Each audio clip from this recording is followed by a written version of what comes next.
GM for today, and we are back for another episode of Geddon. Why is my Twitch on? Shut up, me. We are back for another episode of Geddon, the final of the Session Zeros, with two awesome people here. We have Xara. Say hello. Xara. You're not supposed Hello. There we go. You're not supposed to mute me. I didn't mute. Oh, I don't know what just happened. I was saying hi and it wasn't working. Yeah, we have Xara. And we have Cav. Hello, hello. Yeah. Oh, of course yours works fine. Yeah, so these two wanted the Session Zero together, so that's why we're having only 3 Session Zeros. They are playing their characters. I actually don't remember the character names because they just made them. Zariel and Linus. That is how you pronounce your name, right, Cav? Lanos. Linus, okay. I'll try to remember, but I'm always terrible at names of even real people, so it's a real pain in the ass for me to remember ones of characters. So, we are going to be starting off, because we might as well kick into it. Oh yeah, little disclaimer, these two have never played D&D before. I don't think at all, actually. Have you two role-played with any game before? I'm pretty sure you haven't, right? No, not like this. Yeah. So, this one's probably going to be a little more tame than the other 2 Session Zeros, which are up on my YouTube at the moment, if you want to go watch those. So, you're probably not going to be fighting any 80-foot dragons in your Session Zero. Which means we also won't be dying, so that's fine. No promises on that one. But No. I look at how much time I put into my character and picking out a name. Please don't kill me off already. Then just don't get killed. I like that Bob's in chat and just went, yeah, so no death. No guaranteed death. Player interaction. If I've learned one thing about playing a lot of D&D in my time, never underestimate the ability of players to kill themselves. So, we are going to be... Oh yeah, I should also say, so Cav is playing a fairly normal race. Xara isn't. Xara's playing a character race I had to build custom, even my custom world, because I hadn't originally planned that anyone would think to ask for something like that. But it does exist in the world, so it's fine. Blame me all you want for being a weeb, okay? I'm accepting it. So, we're going to be starting now. Right, so we are going to be starting out in a nice little tavern. You are in one of the fortress towns on the outer side of Theros. Theros is the armed nation. It has a very large military force. Pretty good laws all around. It's a human nation. It's the one on the furthest eastward.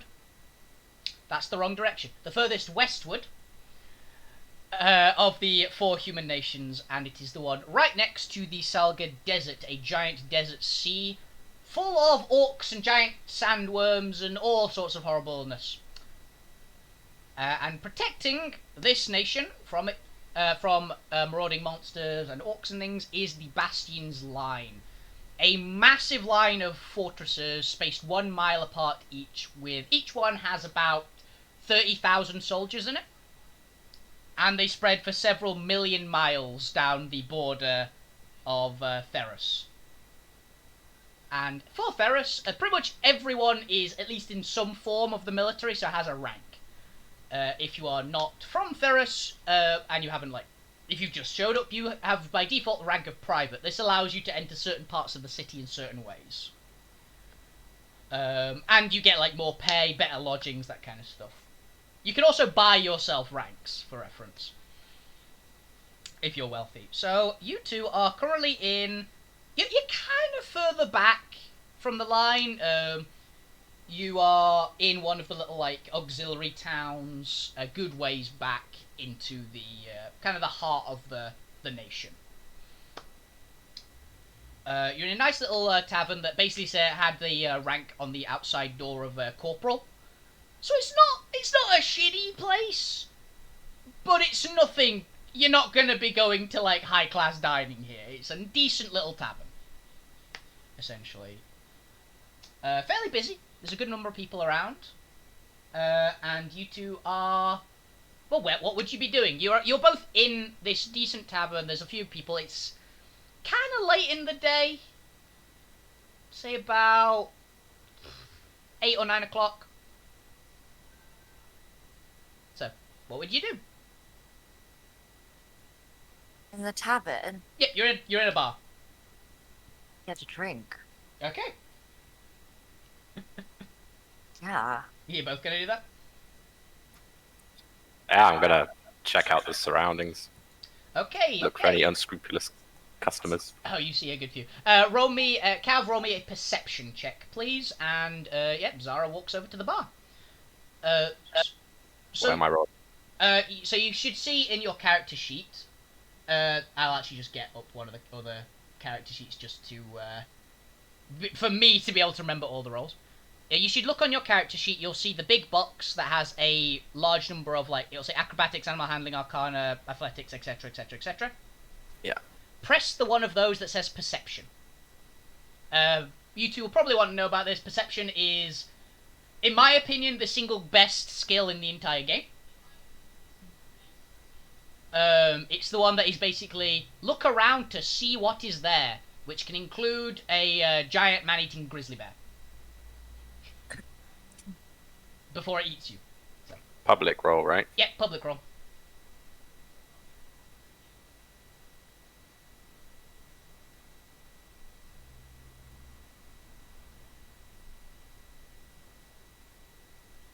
$16, pretty good. It made a noise. Where did that come from? That came from roll 20. Cav, can't you've officially made your first proper roll in a game of D&D. Congratulations. Oh. Why did I hear myself twice there? Sorry. Oh, okay.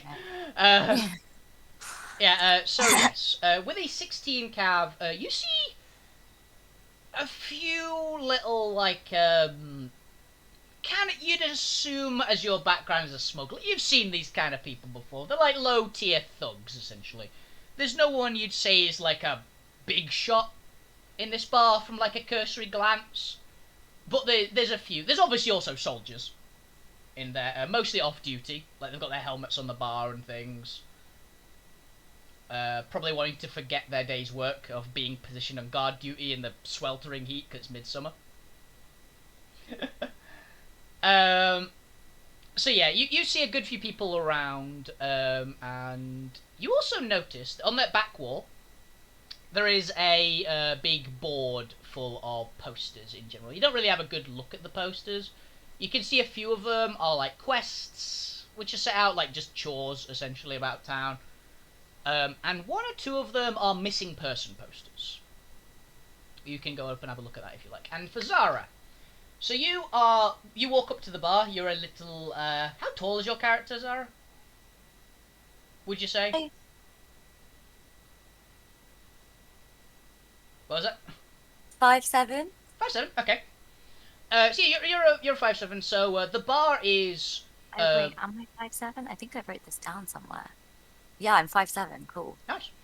Yeah. So the bar on you comes up to about your neck. It's a bit weirdly tall. Wow. Most of the humans you notice aren't like much taller than you as well, so it's a bit weird. But then you clamber up onto the bar stool to get a better look, and you might have the idea why. Roll me a perception check yourself, Xara. Based on sight, because I believe you have keen hearing and smell, which means you do not get advantage. So I just click perception. Perception, public roll, go. Public rolls. It's a very easy check, this one. So. Advantage, normal roll. Yeah, normal roll.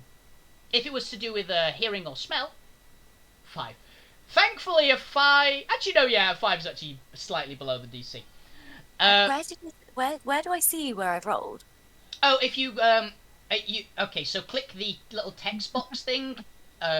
Wait, you clicked on you to get your journal?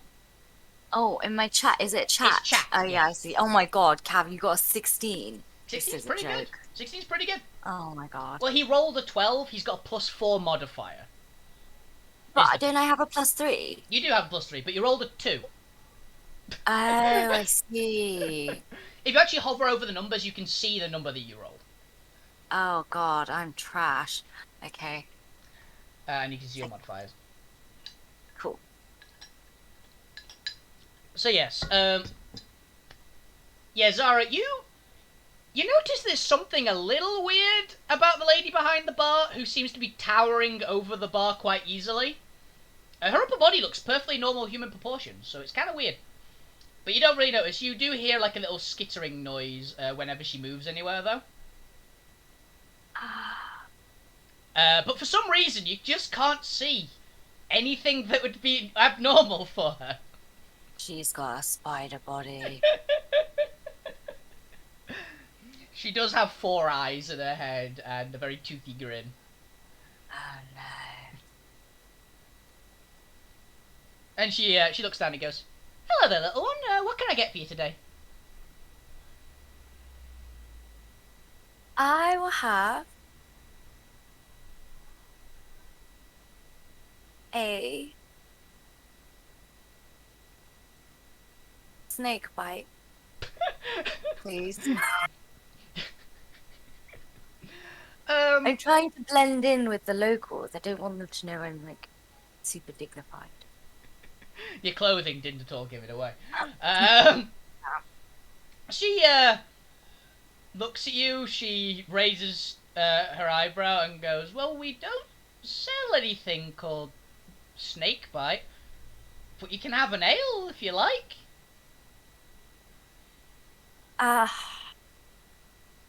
Do you have a glass of just the house red? Yes, we do. Take that, thank you. No worries.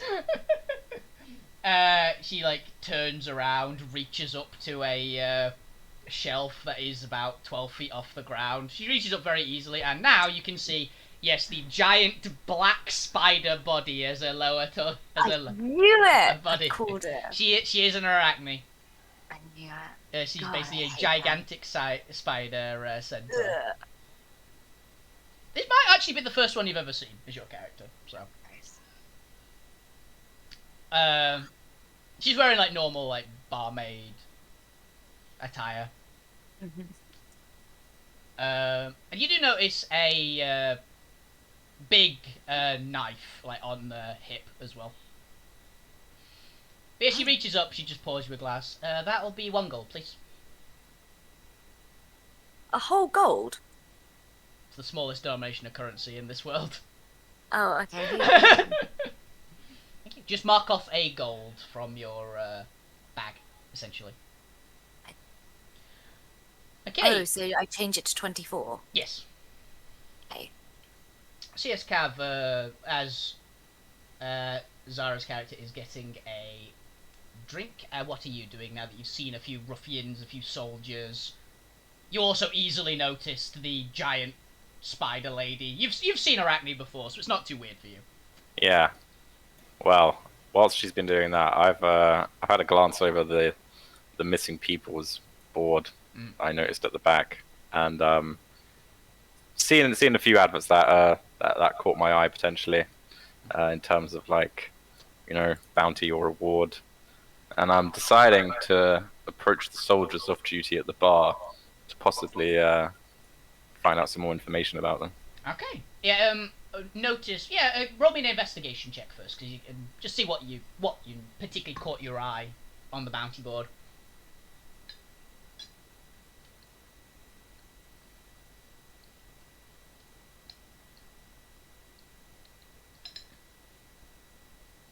Then again, just investigation. Oh, 21. Nice. Cav's a skill monkey. It's kind of his character's thing, so don't feel too bad, Xara. Yeah, so with a 21, you notice everything on that board. So you notice there's a good few like maintenance requests, like a few like the more townsfolk. You don't see any like military request ones. You do see like a couple of warnings of like bandit activity, and there's like a small reward of 50 gold per bandit brought in, which is decent for like low tier thugs. You also see a few of the missing person posters should catch your eye. So all of them because you know a few people on these missing person posters. Like, there have been acquaintances in the past. There's one particular one you notice of there's a lady on it with long blonde hair. She's got very broad shoulders, and you can see even like she's got it's a nice sweet picture, but you can see like under the nice dress she's wearing that there's just muscle bulging. You recognise the name as Annie. She's a silk merchant that's been known to travel around and sell goods, essentially, mostly silks. She's also known to be an absolute terror while drunk, and has been known to punch through people's arms, and has on more than one occasion, when you've seen her in a bar, she's like broken somebody's arm for like trying to do unsavory things towards her. So she can handle herself. But the thing you notice particularly about all these missing person posters is they're all people who are competent. They're not the kind of like ordinary civilians that is like, oh, they got missing, they got mugged in some alley and they're gone. These are people that beat up the muggers who tried to mug them in the alleyways. And you don't see anyone. Those are the kind of people you see on the missing person posters. And yes, so you walk up to the soldiers. Yeah, there are 3 of them at one table, and you can see on their shoulder they've got the patch that shows them as corporals, essentially. So you're gonna get information. So, talk. They glance over at you when you see you approaching. Okay. So I couldn't help but notice a picture of Annie up there on the bounty board. Had some run-ins with her in the past before. I know she can handle her own.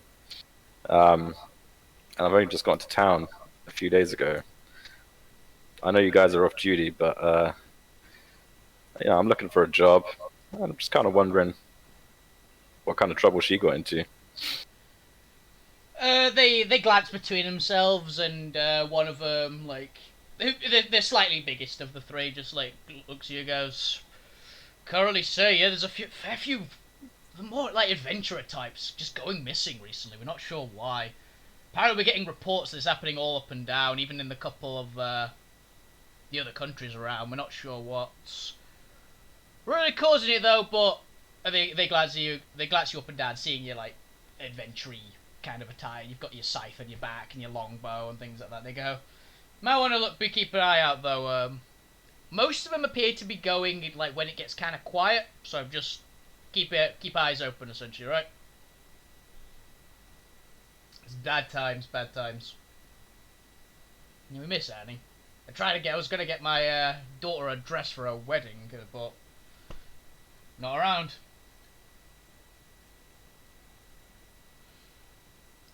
So you're looking for a job though. Think there's some bandit activity around that we've just got to have the manpower at the moment to do it. After a recent invasion, one of the Orc war clans decided to make a play on one of the Bastion lines nearby, so we've thankfully got away from the lines after like 3 weeks, but yeah, it's unfortunate. So we're lucky to get some time off though. So if you can do anything out like that, it'd be greatly appreciated. Okay. I'll take the detail slip. Yeah. Perhaps meanwhile, whilst I'm investigating that, if any more unscrupulous characters go missing, do let me know. Oh, we should keep your ears open. Thanks very much. You're doing a good service. And he gives you like a short salute, essentially. I tip my hat. Yeah. Okay, now Xara, you are enjoying a nice glass of wine. It's very strong. It's nothing particularly crazy expensive stuff, but it's very strong. So Xara, roll me a Constitution saving throw, please. So there's the box that's just above those Public skills. roll? Yep. Ooh. Normal. Yep. Unless you have anything that would be good against. Oh, I God. don't know. You're getting a little tipsy. You're getting a little tipsy. You cannot hold your liquor particularly well, apparently. Oh, no. You rolled a 5. I can't. Even with a +4 Constitution, you still can't do too much. Yeah, you're getting a little tipsy. You're not drunk, but it's a wine glass, and I hope not. It's my first glass. yeah, you're not doing crazy well though. You might get some penalties. Oh. But it was a very nice glass. You gotta give it that. Oh. So, what are you going to do now? The pair of you. Order another one now. You both do know each other, for reference. Oh, we do know each other. Yes. Okay. You're in there. Well- You're in there together. Well, I overheard the conversation between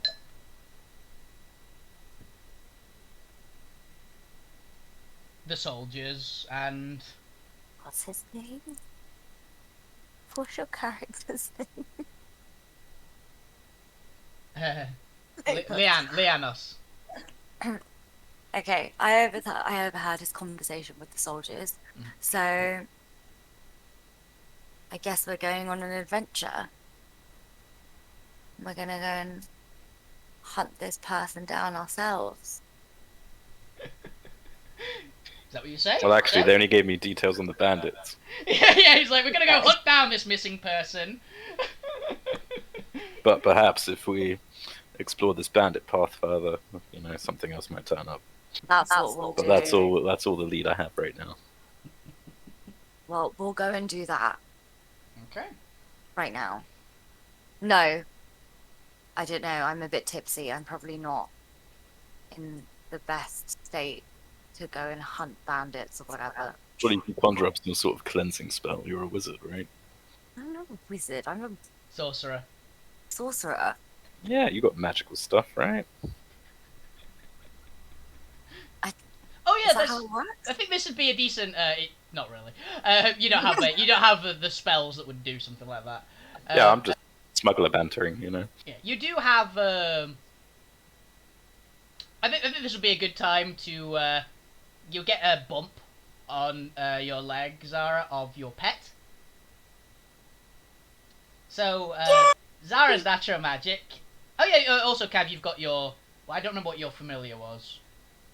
It was a bird. I think it was a hawk or something. It was a hawk. Okay. I can't remember. I know it was a bird of some description. I don't remember exactly. It was like a raven, owl, or a hawk, or something like Did that. we write it down in my thing? Possibly. Let me have a look. It'll be in your second tab or something. But yeah. So Xara, your natural magic. What form is your pet currently in? Because- Currently, it's a cat. Okay. It is a. It's a little cat. Have you named it, or do you Cat. just, or what? Have you got a name for it or something? Not yet. You don't have to have one if you don't want. I'm gonna think of one slowly throughout, but right now it's just going to be called, I don't know, Shadow. For the time being. Okay, so it's named the same name as my actual pet snake in real life. Got it. Also, Wow. Xara, you logged out of Roll20. No! It's fine. You don't need to roll immediately, so it's not too bad. I'm logging back in. It's okay. Yeah. I can't find anything about my pet. We'll say it's a hawk. We'll just say it is a hawk. It's you'll find familiar. They've all got like a certain stat line, which I'm sure you can find somewhere online. Basically, the big thing is you can use it to scout out and that kind of stuff. So yeah, so do you guys want to leave the bar now?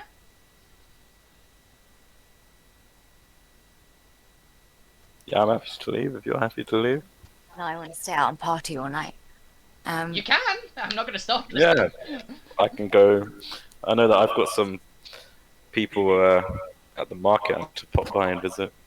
I do wish to point out it is kind of late. You'd think market might be closing about. Yeah, that's true. I think we should get a room we should get a room at the tavern inn place that we're at and start fresh in the morning.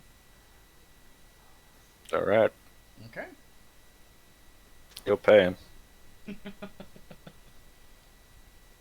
Okay, so you see the barmaid, the big arachne lady, is serving like several other people drinks. Things. She's making easy banter as she's going along. And you're gonna try and catch her eye to do it? What, to get a room? Yeah, you're gonna order. Are you gonna get a room? Or are you just gonna go stay drinking for a while and order a room later? What you gonna do? I think I will have, seeing as well, not doing any adventuring for the evening, I will have another glass of the red and talk to some of the locals Okay. and get to know people a little bit, and because it's important to have allies for the future. So yeah, you catch the barmaid's eye. You once more just ask for another glass. She smiles at you and hands you another one and asks for another gold. So And a handsome stranger cuts in and says, "Please, miss, let me pay for this glass." no. Oh. It's 8 o'clock at night in a like a military base essentially. So No handsome strangers. The soldiers, oh man, I think I'm just spending all my money. Oh yeah. Will I get more money? potentially depends what you do. Yeah. If you go and murder a bunch of bandits and bring them back, yes, you'll get more money. Yeah, okay, fine. Fine, okay, I've changed my goal to 23. Make me another Constitution saving throw, Xara. Roll normal. Hey, nice. You don't get any drunker. Oh, finally. You resist the alcohol. You remain just tipsy. The first glass hit me hard, You're like a cricket bat. and now it's leveling out. Yeah. Yes, because I'm eating the free peanuts on the bar There, counter. there actually are free peanuts. There you go. See, I'm eating some of those, and it's saving me. Okay, yeah. So you start. And I get a bowl of water for my cat, which is free because water's free. It is actually. Good. Yeah, she steps into the back. You hear her like some clackering of large, essentially just bladed legs on stone, and she brings out a little bowl with full of water for the cat. And she's been very considerate. There's a small fish with it as well. Not in the Which water. is also free. Yeah. Don't know. See, when you said fish, I imagined her like bringing out a live goldfish in the water. I knew you did. I realised how I And said I was it. like, wait, no. He means like a dead sardine or something. Yeah, Okay. it'd be like a sardine or some small Yeah. anchovy or something. Anchovies are so good. They are good. They are so good. Why does my audio keep popping up occasionally? I have noticed this. Okay. It's definitely on my end. I don't know what it is. So yes. You have a few chats for the raid. Basically, you guys are just going to be chatting with people for the rest of the evening, and you as well, Cav? Or are you going to have like an early night, or what's your plan? I'm gonna Play a game of cards against someone and win some money. yeah. I mean, if there's a game going on, I'd be interested. Oh, almost certainly. This is a military base when they're off duty. So yes, there's some people playing cards. Win back my I'll light up my pipe and go and join them on the table. Okay. All right, Sherlock Holmes. One moment. Oh, it's more of an Aragorn pipe. Oh. Okay, so yes, you do find a few people playing cards. Let's do a few rolls. So Zara's you're gonna keep drinking. Cav, I'm assuming you're not gonna be drinking. No, I like to keep a clear head. Wow, it's just... Okay, so are you going to at any point try to cheat in these card games? I wish to ask Cav, or are you just gonna play it straight up? Ah, Oh god. I will cheat. You will cheat. Okay. Roll me a sleight of hand, please. Then.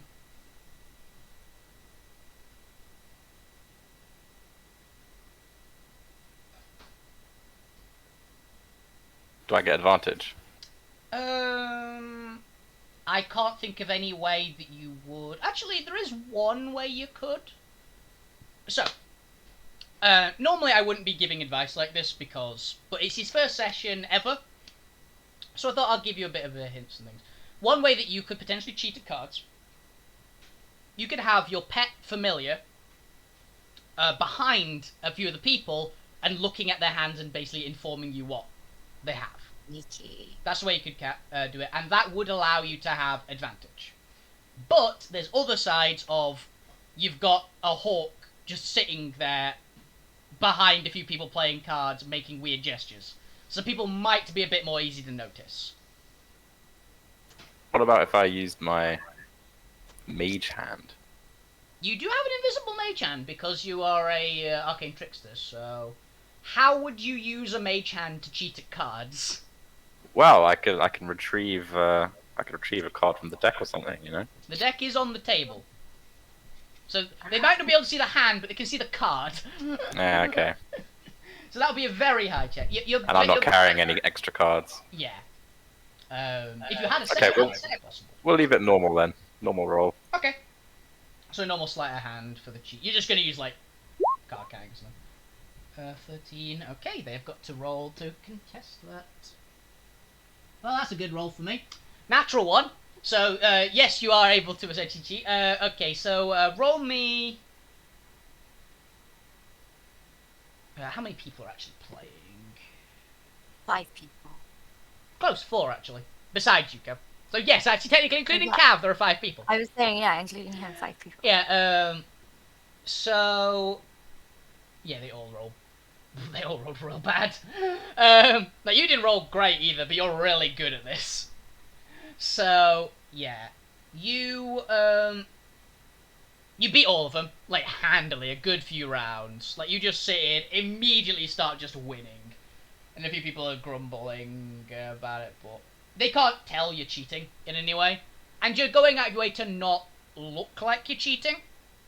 So they're not really catching on. You just seem to be kind of lucky. So you are going to win from this total thing. 47 gold, Kev. Nice. You win a decent amount there. Share with me. I gave him the idea, it's not bad. Okay, Xara, how many more drinks are you planning to have? Oh my god. I mean, am I buying them? Yes. Is someone gonna come and buy them for me? No. Oh my god, then You I can don't maybe know. try to persuade someone to buy you a drink, but you have to put in Yeah, effort. I'm gonna persuade someone to buy me a drink. Okay. I feel like you're gonna get yourself in trouble, Cat. Yeah, maybe. Maybe. Okay, Xara, roll me a persuasion, I guess.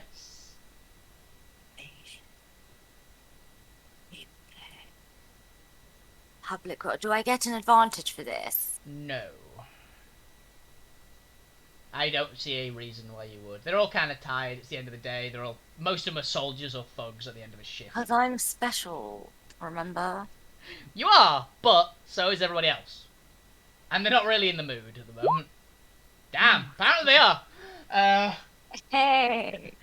Yeah, so someone, you see, like a young couple of people, like a lady and a gent, both in like soldier uniform. They've got the rank of like private on their shoulder.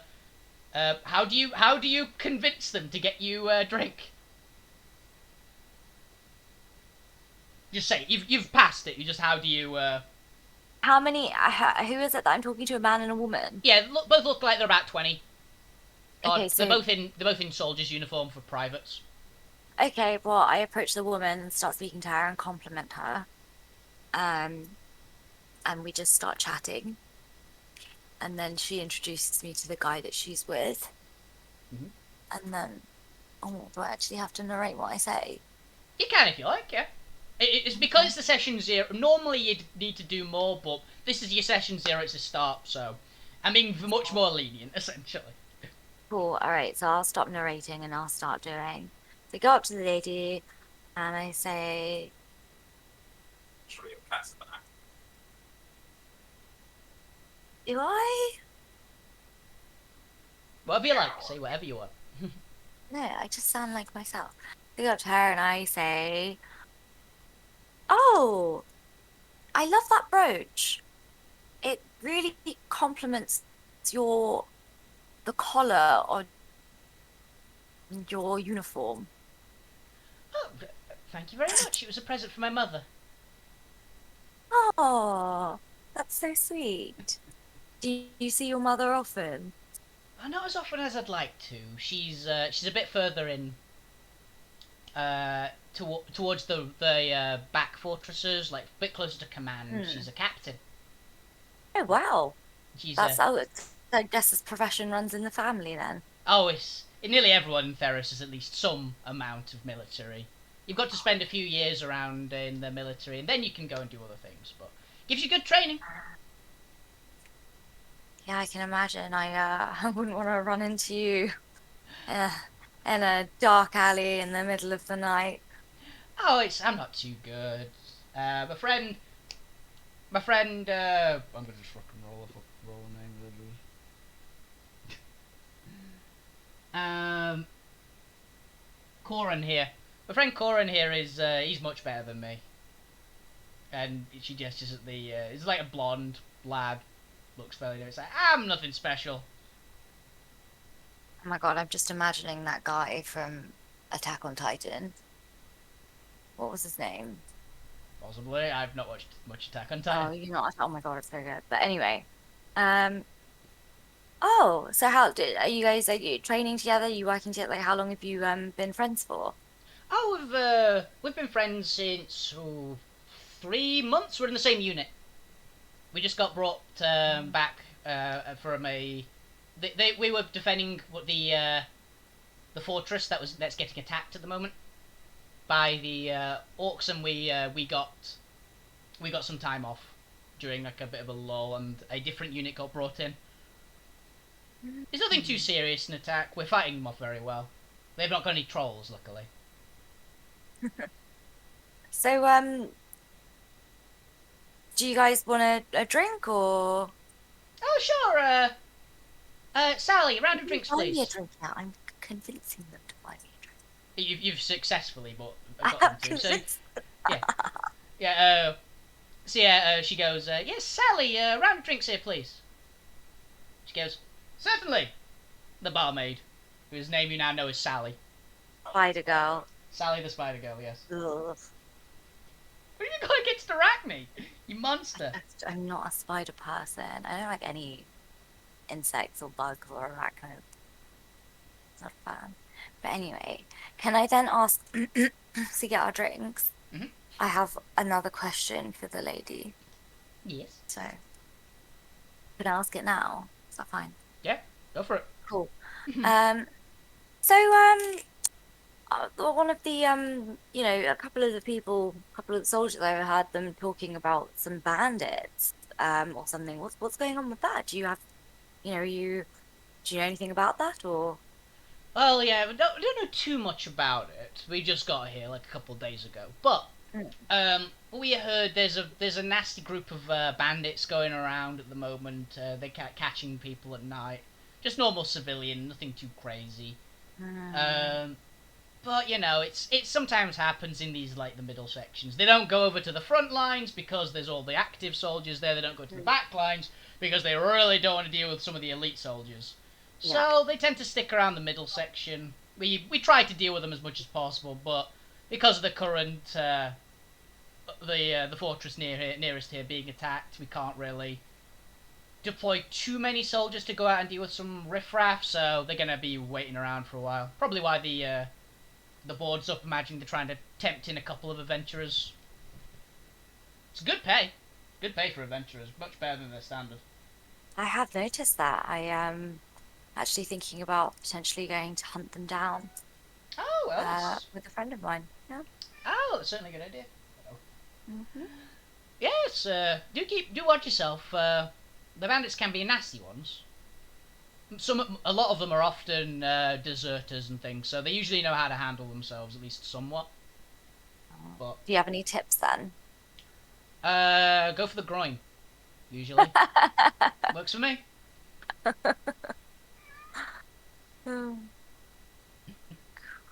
But yeah, basically you've got your drink. It's another glass of wine that Sally just Yes. winks at you with two of her eyes. She puts it down in front of you and goes off to the bar after getting paid by I can't remember the name of the girl, whatever her name was. Female soldier A. Female private A, yes. Yeah. So make me another con save. A what? A constitution? Yeah, another Constitution saving throw. Oh God, am I going to get really wrong? Potentially, depends what you roll. Public roll. Oh! No, yeah. Once again, you don't get any drunker. I You feel hold like it. I You've could be started watering holding it well. down. You've kind of Yeah. acclimatized to the I'm wine. watering it down. It's just Ribena. It's Ribena. But yeah, Cav, you spend a good bit playing cards, chatting around. You do get a bit more information, but nothing like more concrete than what you've already basically between you you've gotten. You've gotten most of the information about the bandits and things that you're gonna get. So, are you going to order a rooms and retire for the evening? Yeah, I think so. Mm-hmm. Okay. So you go to Sally and she goes, how many rooms are you getting, Belly? You're getting one room? Or are you getting two? What's the room sizes? They're like one person usually. There's a couple of larger rooms that are a bit more money, but this is like But a it's core. still cheaper than 2 single rooms, isn't it? A little bit cheaper, yeah. Not by a lot. I don't know. Whatever you want to do. Yeah, I guess I'll do that. Okay.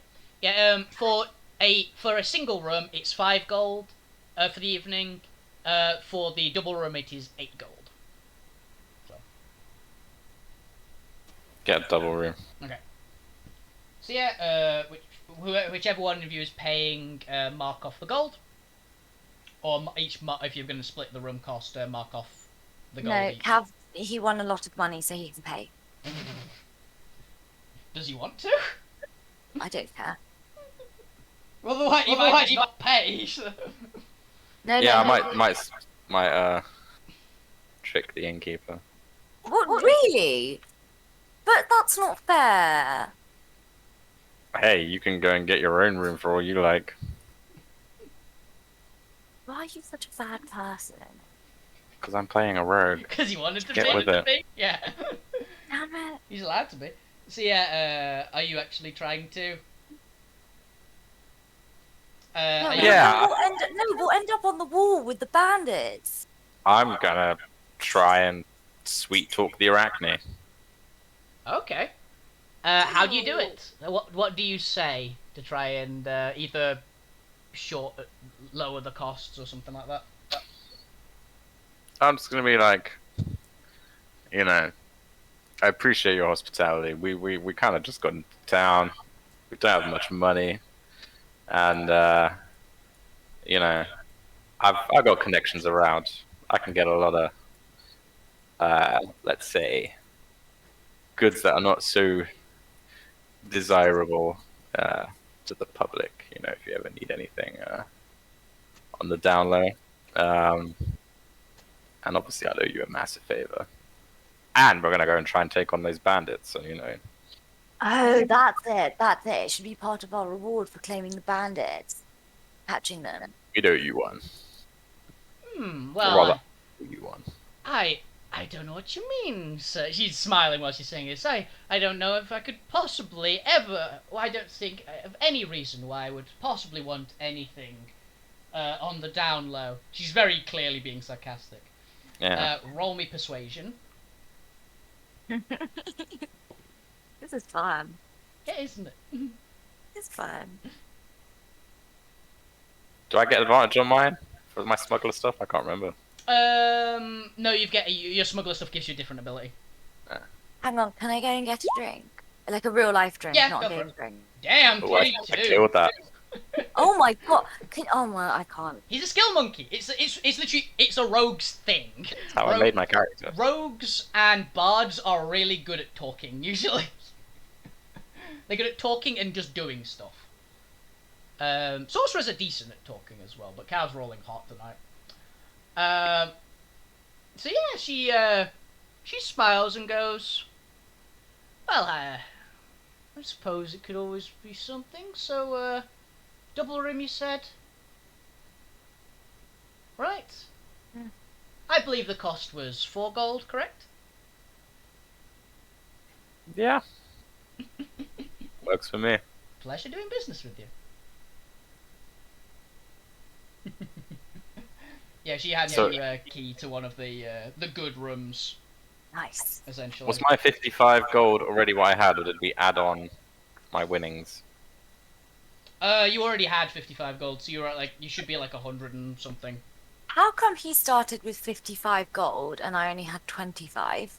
Because you were some random stowaway that came from a different continent, and he's a professional smuggler. Essentially, you got other Map. upgrades. You got other upgrades that he didn't. Is the thing, Xara. So I've got 102 gold. Yep. Plus 47. I So thought minus that 4, was 98. Yeah, different people got different things, essentially, Xara. Okay. Okay, I've marked that off. Cool. Okay. So yes, you two. There is the double room. It's actually a very nice room. You notice that you walk past a couple of the other rooms. One of them which is actually getting cleaned out at the moment. Another one of the double rooms. You got the nice double room as well. That 22 persuasion roll really worked. Essentially, Nice. you got probably one of the best rooms in the house, outside of the luxury suite, essentially. Well, that's a lot more expensive, so. So yeah, are you two going to retire for the night, essentially, and go out and do stuff in the morning? Yeah. Yeah. Okay. So yeah, you spend basically you just have a quiet evening, the remainder of the evening quiet in the room. It was getting pretty damn late at this point. You spend a good 3 or 4 hours getting all the information. Okay, and next morning, it's bright, shiny, sunny, and early. Xara, make me a Constitution saving throw. Yeah, Constitution. I know, oh god. You're horrible. Really funny. Ha! Hey, congrats, you are not hungover. If only that was true for real me as well. Damn it. Hey, your Neko cat girl is has got a sturdy constitution. Yay. Okay, so yeah, you two wake up bright and early. You can smell bacon coming from downstairs. The room is nice. It doesn't appear to have been disturbed anyway, so you're fairly sure nobody broke in. So, yeah. Cool. What do you do? Well, I brush my teeth Nice. and get ready. You don't need to roll for brushing your teeth. Don't worry. I'm not Okay. that harsh. I get ready and I pack my stuff up, my little rucksack of Gear. rootin' tootin' adventuring goods, and then get my cat, and go downstairs Okay. to have breakfast, Alright, which well, was included in the cost of the room. No, it wasn't. we didn't Why? discuss that. But whilst you do that, I'll let you go on ahead, but I'll do a once-over sweep over the room for any valuables that might be lying around that they won't miss, perhaps. Oh my god, Something you're that could help. the worst person. I'm not the worst. He's not the worst. He's pretty I bad, but take- he's not the worst. Take advantage of the situation, you know? Roll me perception, please, Cav. See if you notice anything particularly noteworthy.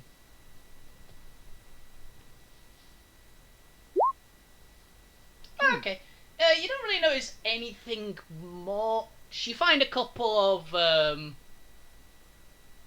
like just bits and bobs in like a couple of the drawers. Not that probably just some people left behind. It's nothing too valuable, but you think you can probably sell it to some schmuck. Someone will want it. Someone will buy anything. Schmuck downstairs in the breakfast hall. Basically, you go. Someone will. Basically, you get random items equal to about 10 gold, essentially. Okay. I'll take it. Yeah, there's nothing like expensive or anything, but you find like a pair of cheap boots and that kind of stuff. So yes, you have that. And you go downstairs and you see Sally is cooking up breakfast. And it smells good. Yum. I'm gonna get some fortifying bread and eggs. Yeah, same. I'm gonna have. I want eggs. Bread and eggs. Yep, they do Eggs. have bread and eggs. It is 1 gold per plate. Oh, I'm just not gonna eat anything. I'm not hungry. Wow. I'm gonna buy you this breakfast one time, Cat. Bearing in mind, you do need to eat. You haven't eaten anything substantial for the previous evening. Yeah, So no, you're it's kind of on an hungry. empty stomach too. Yeah, okay. Get me breakfast, thanks. Yeah. Yeah, one of your 9 lives. You're gonna cover breakfast. Oh, Yeah, you get some good eggs. They basically the eggs are roughly the size of ostrich eggs, and the bread is Whoa. very solid, like good. It's like fresh, just baked bread. It's really nice with a huge slab of butter on it. this sounds awesome. Yeah, she's a good cook. And because of this, you both gain a bonus. Yay! Yay! Okay, do you see underneath your hit points there is a little box that says temporary hit points? Yes. Both mark 5 Cool. in that. You have 5 temporary health. Basically, if someone hits you, they have to get That through knocks that off first, essentially. Like a shield. Pretty much a shield, yeah. It doesn't come back, but she's a very good Yeah. cook. So. Nice. And you specifically asked for I want fortifying. some coffee too. They do actually have coffee. Good. It is. How do you want your coffee? It is included in the price of breakfast, by the way, just for reference. Well, either black no sugar or milk, 2 sweeteners, and some cinnamon sugar-free syrup. She just looks at you dead-eyed. It's like, is this girl tripping? So, sugar and milk. Excuse my companion. She seems to still be a bit drunk from last night. No, if there's sugar, I'll just take it. She comes from a land from far away. Yeah, I can tell. I hail from over yonder valley, across the sea. Across I'm the gonna sea? get her to sit down and drink a coffee now. She won't bother you anymore. Across the sea? Yeah, she actually looked perked up when you said across the sea. But, okay. Yeah, it is, did you actually want, like... She hands you over coffee with a lot of milk and sugar in it, essentially. Oh no, can I have a black?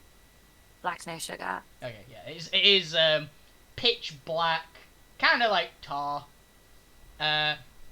You are now, for the next minute, under the effects of haste, which basically means you move twice as fast, you act twice, and things. It's probably not going to matter, but it is very strong coffee. Nice, just like the wine was. Yeah, and you are awake now. Good. How I like to be.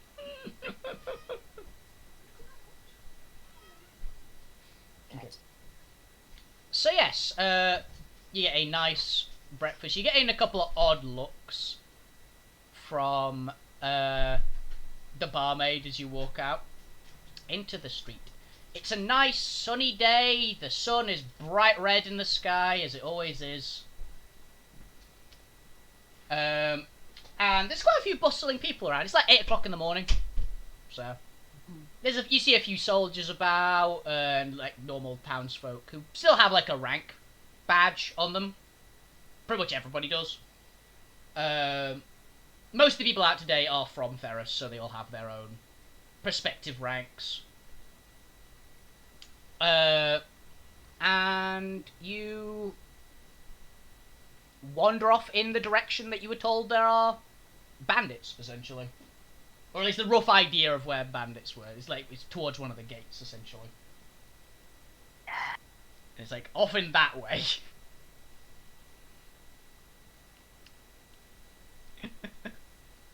So, both of you, roll me a perception check, please. Xara, I believe you have keen hearing, right? I think so, yeah. Yep. So Xara, roll with advantage. Nice. Okay, let's have a look at I rolled the same again. perception. You rolled another 9, yeah. Public roll, advantage. A 15. Nice. 15 was what you needed. Oh, cool, thanks. Hey, Cab, you don't really hear anything. You're like too preoccupied with like just a few strategy things. It's like, well, the few bandits are probably decently equipped if they're from around here, so might have to like. Basically, you're thinking proper like how you'll deal with them. And Xara, you start hearing a noise like from like down a couple alleys essentially. And it's a woman's voice. She go, "Get back here, you miscreants!" And you hear the sound of booted feet running and a clanking noise of heavy armor. Like someone in heavy plate mail sprinting. What do you do? Bump in the bushes and hide. You're in a town. Jump behind a wall. Jump behind a building and hide and peer out from the side to look at what's happening. Okay, yeah, Cav, you notice your companion has stopped and just jumped behind a wall in the middle of the street. Yeah, what are you doing? What happened? I don't know, I heard a noise. You should hide. You don't want to get swept up in... A heads up would be appreciated. Well, you saw me jumping and hiding. I'm not just doing it for fun. I'm just gonna raise my cloak and hood up a bit more over my head and duck into the shadow of the house. Okay. After about 5 seconds, you see like 5 bandits. Or you'd assume they're bandits. They're carrying like a few valuable-looking things. Like you see a glint of something kind of shiny on them, like run out of the alley that you were hearing the noise coming from, Xara. They're like cloaked, hooded. They've got a bit of armor up at the person, a couple of weapons, but nothing like too expensive looking, like nothing too good. And following them out is an interesting individual. So, Cav, you'd have definitely seen an elf before. 100%. Yeah. Xara, you wouldn't, though. Oh my God, Zaria would not have seen an elf. So for an elf, she is very tall. She is about 6'3". She's wearing a full set of blue, gleaming plate mail. Like it looks like it's got like ocean patterns on it, lots of blue armor. She's got like blazing red hair. And she is chasing down these fleeing bandits with a huge battle axe between her hands. She goes, "Get back here! You will return those! That old lady needs those!" And she like they just sprint off like the bit direction. They're currently like 30 feet from you. 30 feet away. Yeah.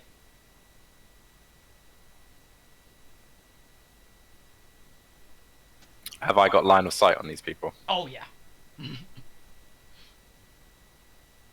Okay. Well, I seemingly, recognize this as a chance to obviously make connections or possibly further my standing in this town. She's a guard, right? No, she is definitely not a guard. Ah, she's not a guard. Okay. Her gear is way better than any guard. Okay. In which case, I'm gonna, whilst I still see them in my sight, quickly whip out my longbow and try to catch them in the leg. Okay. One of the miscreants, I'm assuming. Yeah. Okay. I mean, as many as I can fire off, really. Yeah, you've got That's my skill. it's 6 seconds for a round, so yeah, you get one shot at a person essentially. I'm assuming Yeah. you're probably aiming at one with some like of the whatever Yeah, you saw that so was the most shiny, probably knowing you. No, I mean, honestly, the easiest one the one closest to me. Yeah, it's the one furthest to the back. Has like he's carrying a little like box with some like you can hear clinking in it, so you assume there's some money or something important in there. So yeah, make an attack roll with your longbow. Do you want to sharpshooter it? It means it's going to lower your attack, but if you hit, you do a lot more damage. Yeah, I mean, I'm shooting to, wound to hinder. You're shooting to cripple. Yeah, essentially. cripple. That's the one. Okay, make me a attack roll. Where do I do that? On your character sheet, I have typed in all the modifiers for you, so it'll be a +1 longbow, not the sharpshooter version, because the sharpshooter version is Right. It's basically the sharpshooter is one of your talents you took. It's -5 to the hit, but +10 to the damage if it connects. Where do I click it? You just click the thing. It should be in like the middle. You might be looking at the wrong one. Go up a bit. It should be like in the dead center, and it should say like plus number. Yeah, got it. Yeah. So public roll, normal roll. Yeah. And they don't know you're there, so I will give you sneak attack. Your height 13.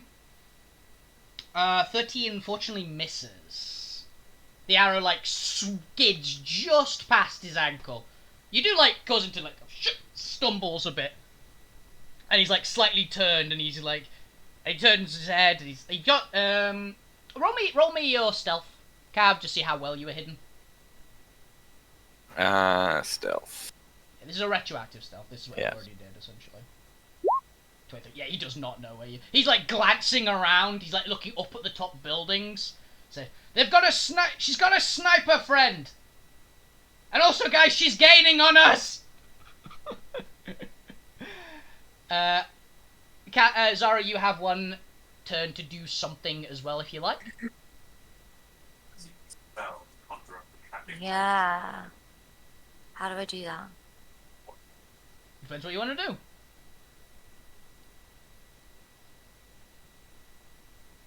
And let me look at my spells. I believe Okay. if you would like a suggestion, one spell I Yes. believe you have is Ray of Frost, which slows people down. Yes, let's do that. Okay. Also, you roll me another stealth, Xara, just to see. A stealth? Yeah, just to see how well you hid originally. Your dex is okay. So. Public roll. Do I have an advantage? I don't believe you have advantage for any reason now. 23. Nice. But yeah, you're very well hidden. Mhm. So yeah, make me an attack roll.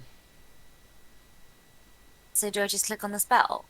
Yes, you should click on the spell on your things. It should be already set up. Oh, not that one. On the on your where? main character sheet. That is. Oh. Thank you for the follow. I didn't catch it.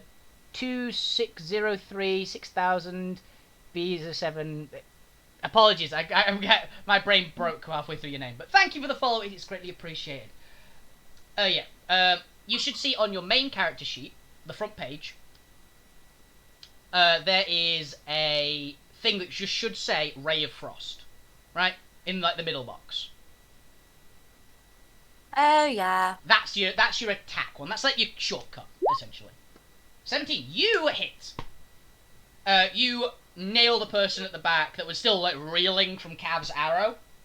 You hit him square in the chest, and they go, and they got a ice mage. And they like a bit. They look a little more blue now. They're not dead, but they're a bit like chilled. They're like skidding backwards a little. Okay. Now, I have the genuine pleasure of asking for the classic roll for D&D. I would like the pair of you to roll initiative. First, both of you, your characters, if you actually scroll down a little bit on the thing, you should see like a bunch of little tokens. One of the two on the right should be controllable by each of you. Okay? Where is this? Scroll down a little bit on the picture that has the bar. What? Mouse wheel scroll. Yeah, where? On roll 20. What picture? Close your character sheet or minimize it or something. Oh, close it. Okay, yeah. You should see the picture. Scroll down a little bit. You should see one of the two. You should see a few white squares with like a little blue Icons of people. Yeah. One of the two in the bottom right over here should be controllable by each of you. Basically, you should click it and it'll come up with a little like 3 boxes and things. That means you're click on that to make sure that all 3 boxes are up. Then open your character sheet and then press initiative. When I get the initiative tracker up. There you go. Oh yeah, I need to delete these because these were last sessions. Initiative. Disregard, everyone on stream, disregard that 136 initiative. That was a monster. Where is initiative? I've got a red, green, and blue button coming up. Oh yeah, that's on the thing. You open your character sheet and then press initiative. Should I click initiative? Yep, just click initiative. Public roll. Yep. 18! Good! That's a very good roll. Nice. Cav, I don't remember if you had any bonuses to your initiative. Some rogues do, I don't think your one does. I need to get a character. Well, I rolled 25. Yeah, you're good at. You should be good at initiative. Oh, you're nat 20. First nat 20. That is a natural 20. That is the highest you could have possibly gotten. You bastard. Okay. Oh, fair enough. That is the ads. So that is the bandits, basically. And this is your friend, of course. I will roll them properly. So she has... Actually, the ads didn't have a modifier, so yes, they actually did get a flat 20. She gets a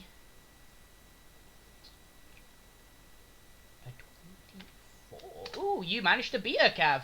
You beat one of my NPCs. Congratulations. Cool. So, Cav, you are now going first. This is initiative. Basically, in initiative, this is actual combat. Now, you are still hidden.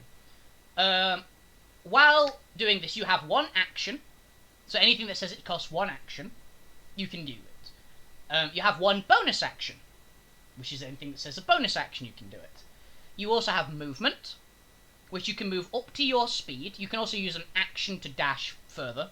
I'm not too crazy on the distances and things, so I'm very lax on a lot of these rules. But you also have the special thing in my campaign. You have a number of natural magic points to spend.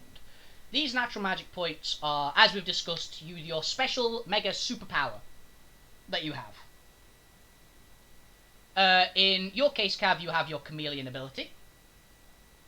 In Xara's case, you can tell her pet to do things. And the amount of points you put into it means how powerful the effect is going to be. So, for you, Cav, your ability is chameleonic, so you can make yourself look completely like your surroundings, essentially, so you're basically undetectable if you want to be. How undetectable you are is also depends on how many points you spend. So you'll be able to like negate certain bonuses and extend your color changing ability to other objects and things, like your weaponry, your equipment, and that kind of stuff, okay? depending on what you want to change, that is going to be like a certain amount of points. For Xara, your pet, basically you can do it like have different effects depending on what you want. You can like change its shape into certain things, and say you can make it have the head of a dragon and have a small breath weapon attack. You could make it grow gigantic into this huge like bear thing and like attack people. And all that kind of stuff. Use your imagination, that is what this is all about. So, fluff with it. These are not hard and fast rules. This is a custom thing for this game, and it's a bit of fun. So, use your imagination. Okay, so Cav, you are going first. They don't know where you are, and you can knock another arrow. Well, yeah, because I'm already stealth, aren't I? Yeah, you're very stealth. You can spend some natural magic to be even more stealth and potentially get some other bonuses as well. If you would like. I could use my magic, I guess, to disguise my weapon, because even if they see me, they still might think I'm someone else. You know? Yeah, that could work. So your bow is made of wood. So yeah, that would only take like 1 point of your natural magic. Your natural magic, by the way, is equal to your level plus your proficiency. So your proficiency, it should say a number on your character sheet, which I believe it should be 2 at the moment. Where is that? It's like in the left section on your character sheet. Just below inspiration, just above saving throws.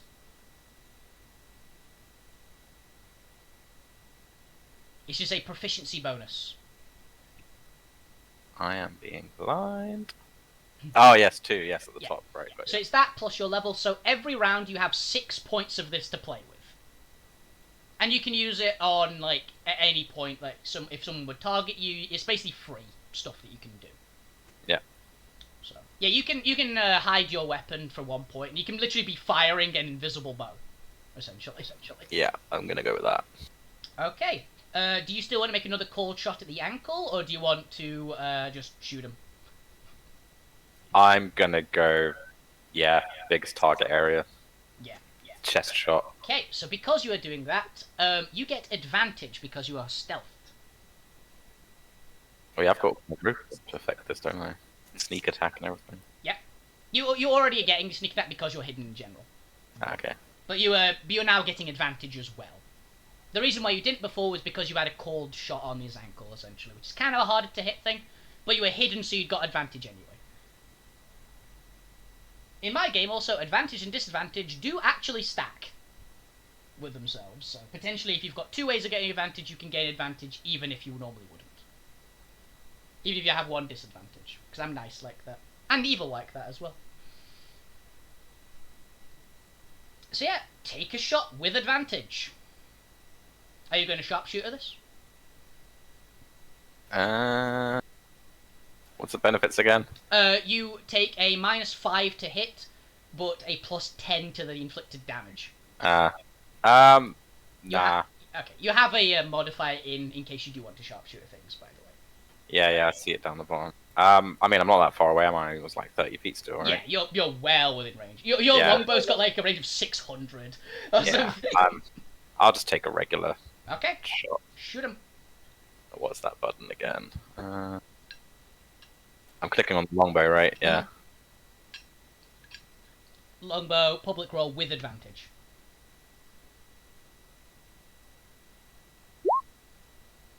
Ouch. Yeah, that misses, unfortunately. Skit is like right under their arm. He's like, yeah, that sniper's real getting a problem! Just warming up. Yeah, you're dialing it in. You're dialing it in. You made so many good rolls earlier, you're bound to make a few poor ones, unfortunately. I know. It's just that it evens out. Okay. Now it is your ally's turn. So, the lady quickly glances around the area to see where the arrows and ice magic are coming from. She does not detect you. Or she doesn't seem to look at you each in any more detail than anyone else. So, she shrugs slightly and charges the guy furthest back who has been slowed down in his pursuit a bit more. And she brings around the huge axe, and you see the edges are glowing quite vibrantly, actually. And she rolls. She hits, and she smashes him to the ground with a two-handed swing of her battle axe. The guy doesn't look like he's alive anymore. There are his 3 buddies, though. But that guy is not alive anymore. He just got smoked to the ground by a huge two-handed swing of the battle axe. Get back here, the rest of you! And she, rushes a little bit further forward and takes another swing at another guy. Which she hits again and smashes him to the ground as well. Oh yeah, at least for us, huh? And that's her turn. Now it is the bandits' turn. So the bandits turn and go, we aren't outrunning them, particularly if there's more of them.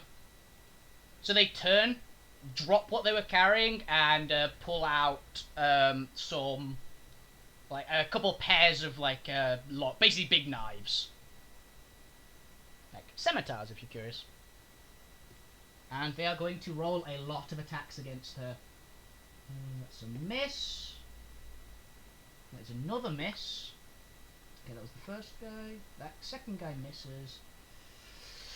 That's a good rolls.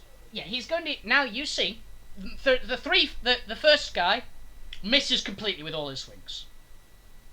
The second guy misses with his first swing of his knife, but then you suddenly see a bit of, weird, whitish green light come out of his sword, and he brings it around and he slashes and it's a big cut on the side of her cheek, and you see the cut where it's left is glowing slightly, and she goes, "Argh!" So she has taken a bit of damage, and that wound doesn't look great. Say, that is their turn. Xara, it is your turn. You just saw the lady in blue smash 2 bandits to the ground. And there are 2 more fighting her at the moment. So watch. What are you going to do? Oh god. I don't know, this is too much pressure. You can do anything you want. You can shoot into the combat and hope to kill the baddies. You can curl up into a fetal position and cry. You can set your giant monster pet on them. You can climb up the walls to get a better vantage point and see if they've got any allies. Anything you want, you can do it. I'm gonna use my pet. Okay, your pet is free to do. How many points are you putting into your pet? Because that'll change how effective he is at doing it. What are you going to do with it as well? What do you mean? How do I do that? You just say, and I come up with the roll on the fly, essentially. How many points? You have up to 6 points, which you can use on your turn, for your pet, essentially. Will I have... If I use them now, will they come back for my next turn? Yeah, they come back on your next round. They replenish every round. Okay, then I'll give my pet 4 points. Okay, and what... Wait, why wouldn't I give it all my points? Because you can use it to, if someone attacks you, say, you can use a couple points to have your pet try and intercept the attack and you not get hit. Cool, okay, yeah, I'll give my pet 4 points. 4 points, okay. What are you going to want it to do? Attack. Okay, is it still in its tiny kitten form, or are you going to change its shape? How are you going to make it attack? Describe what you want it to do, because it can change shape into pretty much anything you like, within certain parameters. So, do you want to turn it into a bear and have it just try and maul the guy? Do you want to turn it into a big spider? It could potentially web him. That's the point of your pet. It's a shape-shifting entity that can do stuff. Anything you can imagine, you can probably do it, or you can at least roll for it.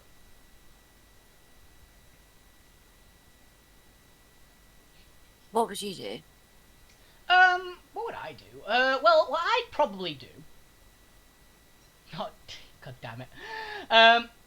What I would do... I'm a very fighty player, usually, so I would probably send my pet in to try and either slow him down, because the girl in blue seems to be very competent, but they seem to be faster than her. That's one of the things that seems to be going on. So if you had ways to like stop them getting away from her, that might not be a bad idea. You can potentially do something. So maybe like turn them into a spider and like web their feet to the ground. You could potentially have it turn into a giant like octopus thing, and try and grab one of them. You could turn it into a cat and be cute. Apparently, god damn it, Rue.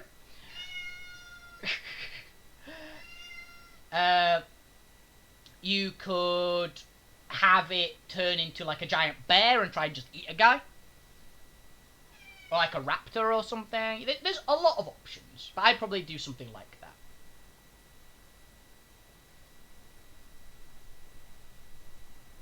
How would your character make it do it is the key, what you've got to think, really. I want my pet to run up to one of the baddies and bite its leg. Okay, are you keeping it in its cat form? You're going to change it?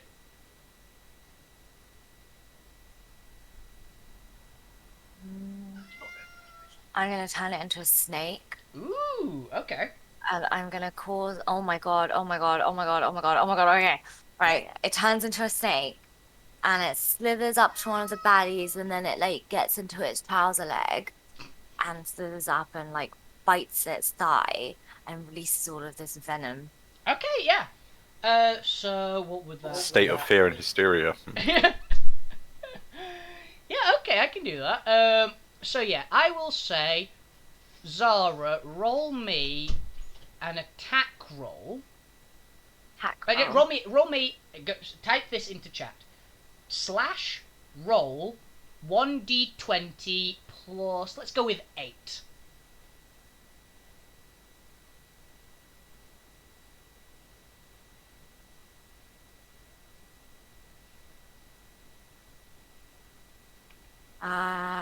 What?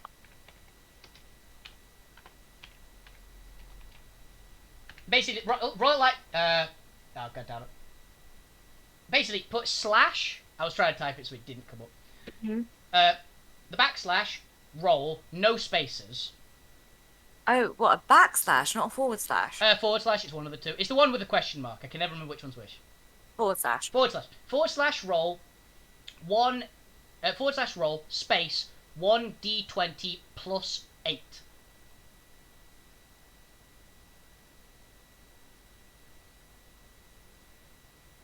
Oh. 11. Unfortunately, yeah, your pet goes over to it and like does get up the leg and is managing to like coil around it, but he's like, shit, snake. Oh, no. So he's panicking, so it doesn't manage to get its teeth in, but it has coiled around the guy's leg, so it'll probably slow him down if he tries to run, at least. That would have done a lot of damage if that hit, by the way. Damn it. But here's the thing. You still have your own stuff to do. That was just your pet. You have all the stuff you can do yourself. Was my pet dead now? No. It's fine. Your pet is literally in the guy's trouser leg trying to bite him. Currently.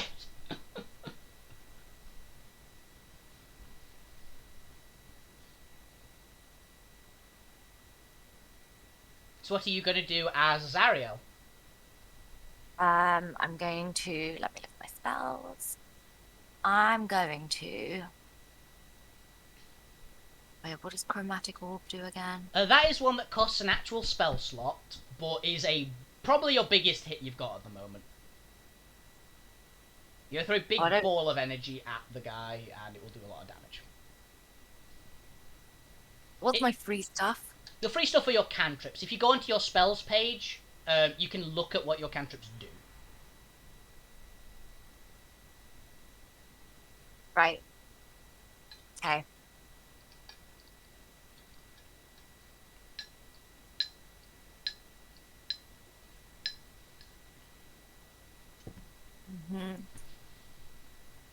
Did you say that these people were wearing armor? They are. They're wearing some armor, yes. Then I'll use Shocking Grasp. I have an advantage on the attack roll if the target is wearing armor made of metal. Okay, you'd have to run up to them to do that, but you can do it. Well, they're distracted by my snake, so that's fine. You're distracted by your snake and your giant 6-foot person in plate mail as well. So yeah. They're pretty distracted. Okay, so yeah, you run up to one of them. The one that you've got the snake in his pants, or the other one? The snake in the pants. Okay. You run up to him and describe how you're going to do it, basically, as you then roll me an attack with advantage. I run up to it. Well, I don't know. Just cast my Yeah, lightning spell. Shocking Grasp is in your hotkeys. I put that one in as well. On your first page. Like how you did the Ray of Frost. Yeah, I'm clicking that. Yeah. You should have rolled with advantage, but you can roll it again. That hits anyway, but just in case you crit. With advantage. But what if this next one's trash? No, here's the thing. That's the point of advantage. You take the best roll. So that I'll take that as the first one. The second roll was a 10. So yeah, you hit, and you deal 5 damage, and he can't use reactions. So if you want, you could actually step away, because he was like 30 feet, and I believe you have 40-foot movement. So you can just step back a little bit. Step back a bit. Yeah. So you can't take a swing back. It's just, what the hell? What the hell? Sorry. As lightning just charges through his body. The elf girl appears to be quite surprised right now that a small cat girl just ran up to a bandit and just grabbed him by the face and electrocuted him.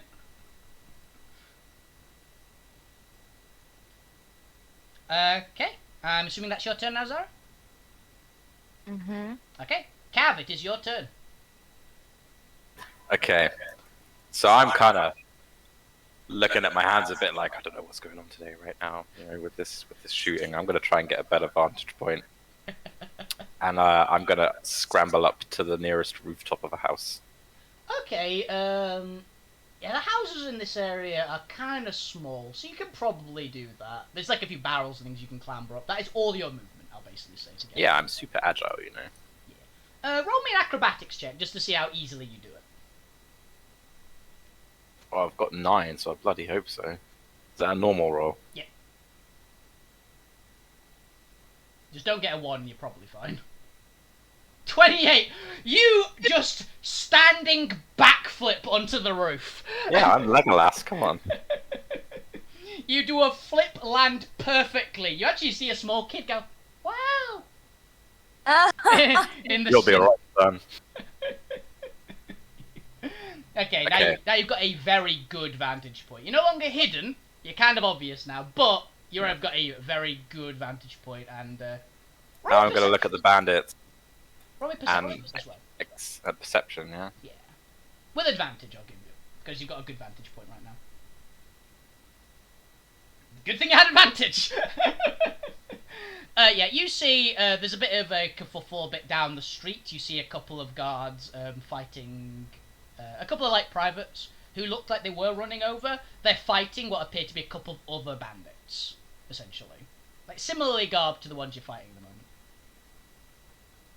Okay. Okay. I'm going to still deal with the bandits that are in front of us. Okay. And I'm going to exclaim to them, "It's over. I have the high ground." Oh, I hate you, Cal. I'm going to give them a chance to drop their weapons, or I will shoot them where they stand. Roll me intimidation.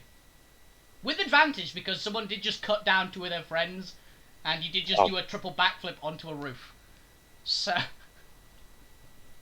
Damn it, my intimidation's crap, my persuasion's better.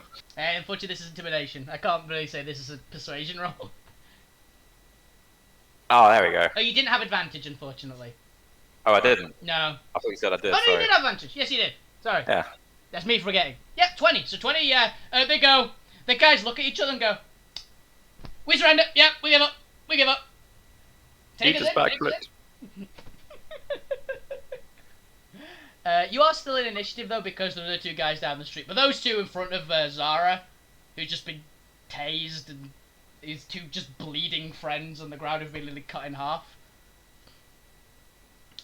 Yeah. So you still actually have your action as well, Cam. That was a free action. So... Okay, so I guess I'll head over to where the other ones that I spotted. You can actually... you've got... Your longbow's got a range of 600, right? Yeah. They're actually in range. Okay, so I can see them properly. Yeah, you can see him and you know he's like, I can hit that. All right, well we'll go for a body shot. Yeah. Normally you would get disadvantage, but you're a sharpshooter, so you don't get disadvantage for long range. Okay. Am I doing a longbow sharpshooter attack? Or... You can if you like. Your sharpshooter is passively active in this case. Your -5 to hit is the active you get to pick.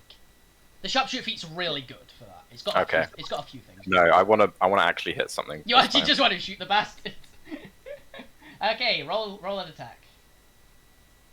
Advantage normal. Normal. 21! That hits. Yeah, you dead-eye aim it and just go...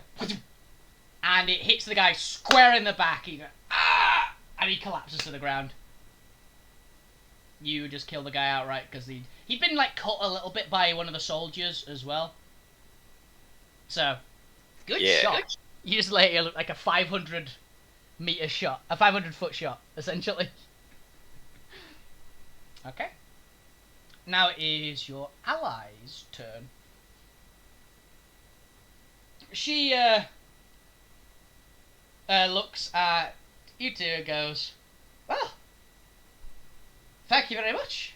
I think the soldiers and your friend up there, she waves a bit at you, Cav, should be able to deal with the last miscreant over there, and I've got to get these ones. I've got to get these unfortunate ones to return the things they stole from that old lady down the street.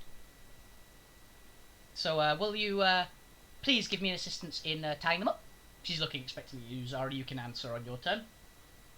Well, you can answer now if you want, but you can actually act on your turn. So what do I want me doing now? The lady just asked, can you help me tie them up so we can go? Yes, of course I'll help you. Yeah. Just tell me what you need me to do. You don't happen to have any rope, do you? I think I do have rope. Wait, where's my bag? You do, yes. You have 50 foot of rope. I have 50 feet of hemp rope. Oh, that'd be perfect. Thank you very much. And she asks for it, essentially, so she can tie these people up. So do I click on it? No, you just say, yes, you're handing it over or not, essentially. Here you go. That will be 3 gold, please. She looks at you very... I don't want to buy it. I was just gonna... I'm just kidding. Take it for free, obviously. Okay, okay. She looks very confused. She's got, like, big, innocent eyes as you look at her. You look like very, like, I don't know what to do here. Thinking, I'm looking at above, watching the scene unfold, going, her foreign humour doesn't go well with the locals so far. Okay. You know, as an elf, she's probably not local. Oh, I mean, this continent. My humour is not going down well with the locals. Okay. No. I'm Daisies, by the way. Oh, nice to meet you. My name's Xara.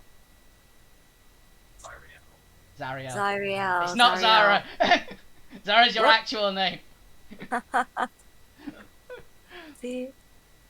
Yeah, you can actually, if you see in the bottom right where it says as, you can actually put your character name as there. You can click it and you can come up in all your roles and things as your character name, if you like.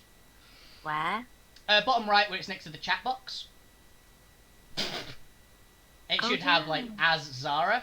You can type in as... You can have it click there as Zariel, if you want, and you can type in chat. And it'll come up with initiative and things like that as Zariel. I think I've changed it. Okay. Oh, wait, I know why. I know why those initiatives... Never mind. Those initiatives were made before you named your characters. So... so don't worry about it. Okay. Whatever, it's fine, doesn't matter. Yeah, it will. Okay. It will fix it next time. Okay, so yeah, you hand it over, and she ties the 2 survivors up, and that's basically her turn. The final ad is one guy realizing that his friend just got shot in the back when they were fighting soldiers. In the front, just drops his weapon and goes, "I surrender. I give up."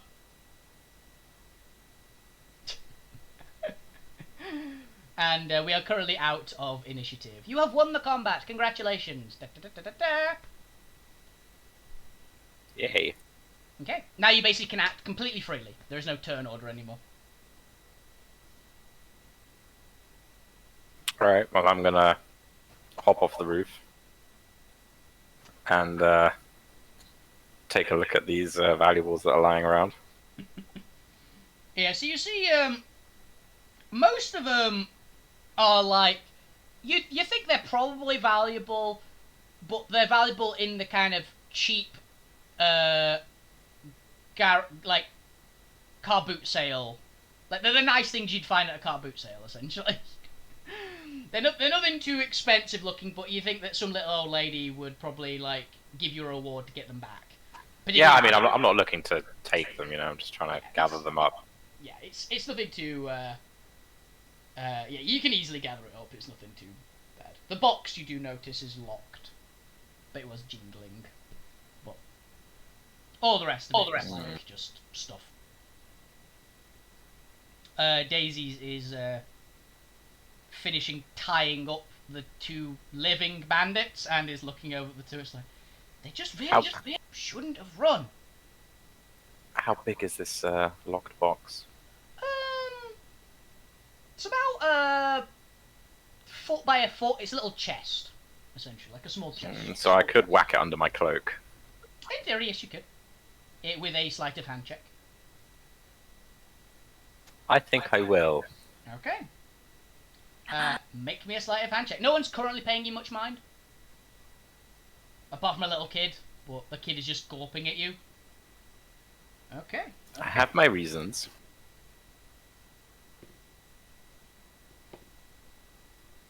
Ooh.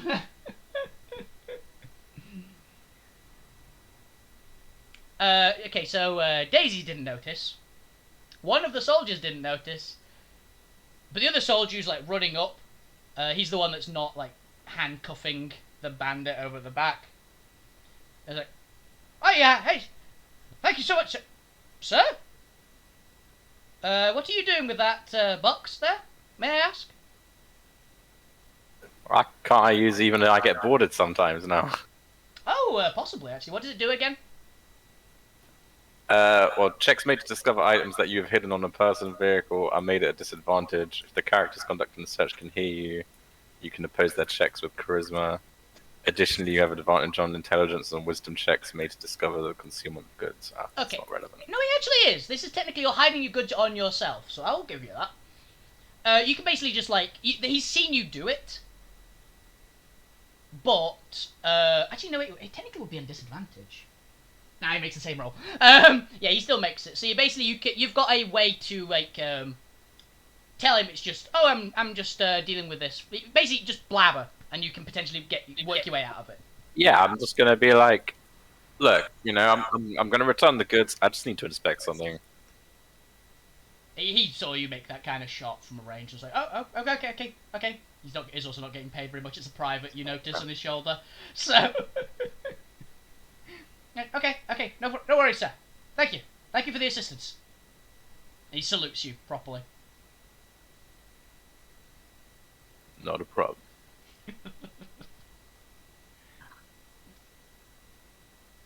Yeah, so Daisy is looking down at the two bodies still, and say, "I guess we have to do something with these two. I suppose we should hand them over to the appropriate authorities. I'm brand new in town, so who would that be?" She's asking. Well, She's asking me. yeah, I'm gonna say I believe my I'm friend. also new in town. Yeah, but sorry, were you not talking to some guards last night at the tavern? Yes, I was before I got plastered. You got plastered? I didn't actually. No, I stayed okay after I got tipsy. Oh, okay. Oh, am I having this full-on conversation with her? Okay, I'm still getting used to this. Sorry. Yeah, she's actually saying this. Okay. You can actually say this is out of character or something like that if you want. But I'm assuming at the moment you're talking in character because it seems on brand. So. Okay, what would you like to know, lady? What was her name? Alice. Daisies. Daisies. Yeah. What would you like to know? Who we should hand these unfortunate miscreants over to? Well, I at a local tavern last night. I happened to meet a couple of soldiers and we were talking about the bandits, so maybe we could march them on over to that tavern and see if the soldiers are around. Perhaps they'll know what to do with them. Okay. Cav, can you make me just I'd go history check probably if you have it. Yeah, I got it. Yeah, roll me a history check. That's good enough. You know there is a barracks, obviously in a military town, which that's probably where it's said to deliver the bandits to, because you actually looked at the wanted posters. So I did not read the you post. didn't, so you wouldn't know that. I did not know that. Perhaps should have told me that. Leonis. Lanos. Lanus. Leonos. Okay. Should have told me that. Well, I'm telling you now. These are the directions to the barracks. Let's go. Yeah. So yeah, you the two living ones are being dragged along. The two dead ones. Actually, it'd be 3 dead ones because the privates are coming up not too long behind you. With the remaining dead one and the handcuffed one. You quickly make it to a. Actually, both of you make me a perception check as you're doing this. Perception check. Wow, that's not very perceptive of me.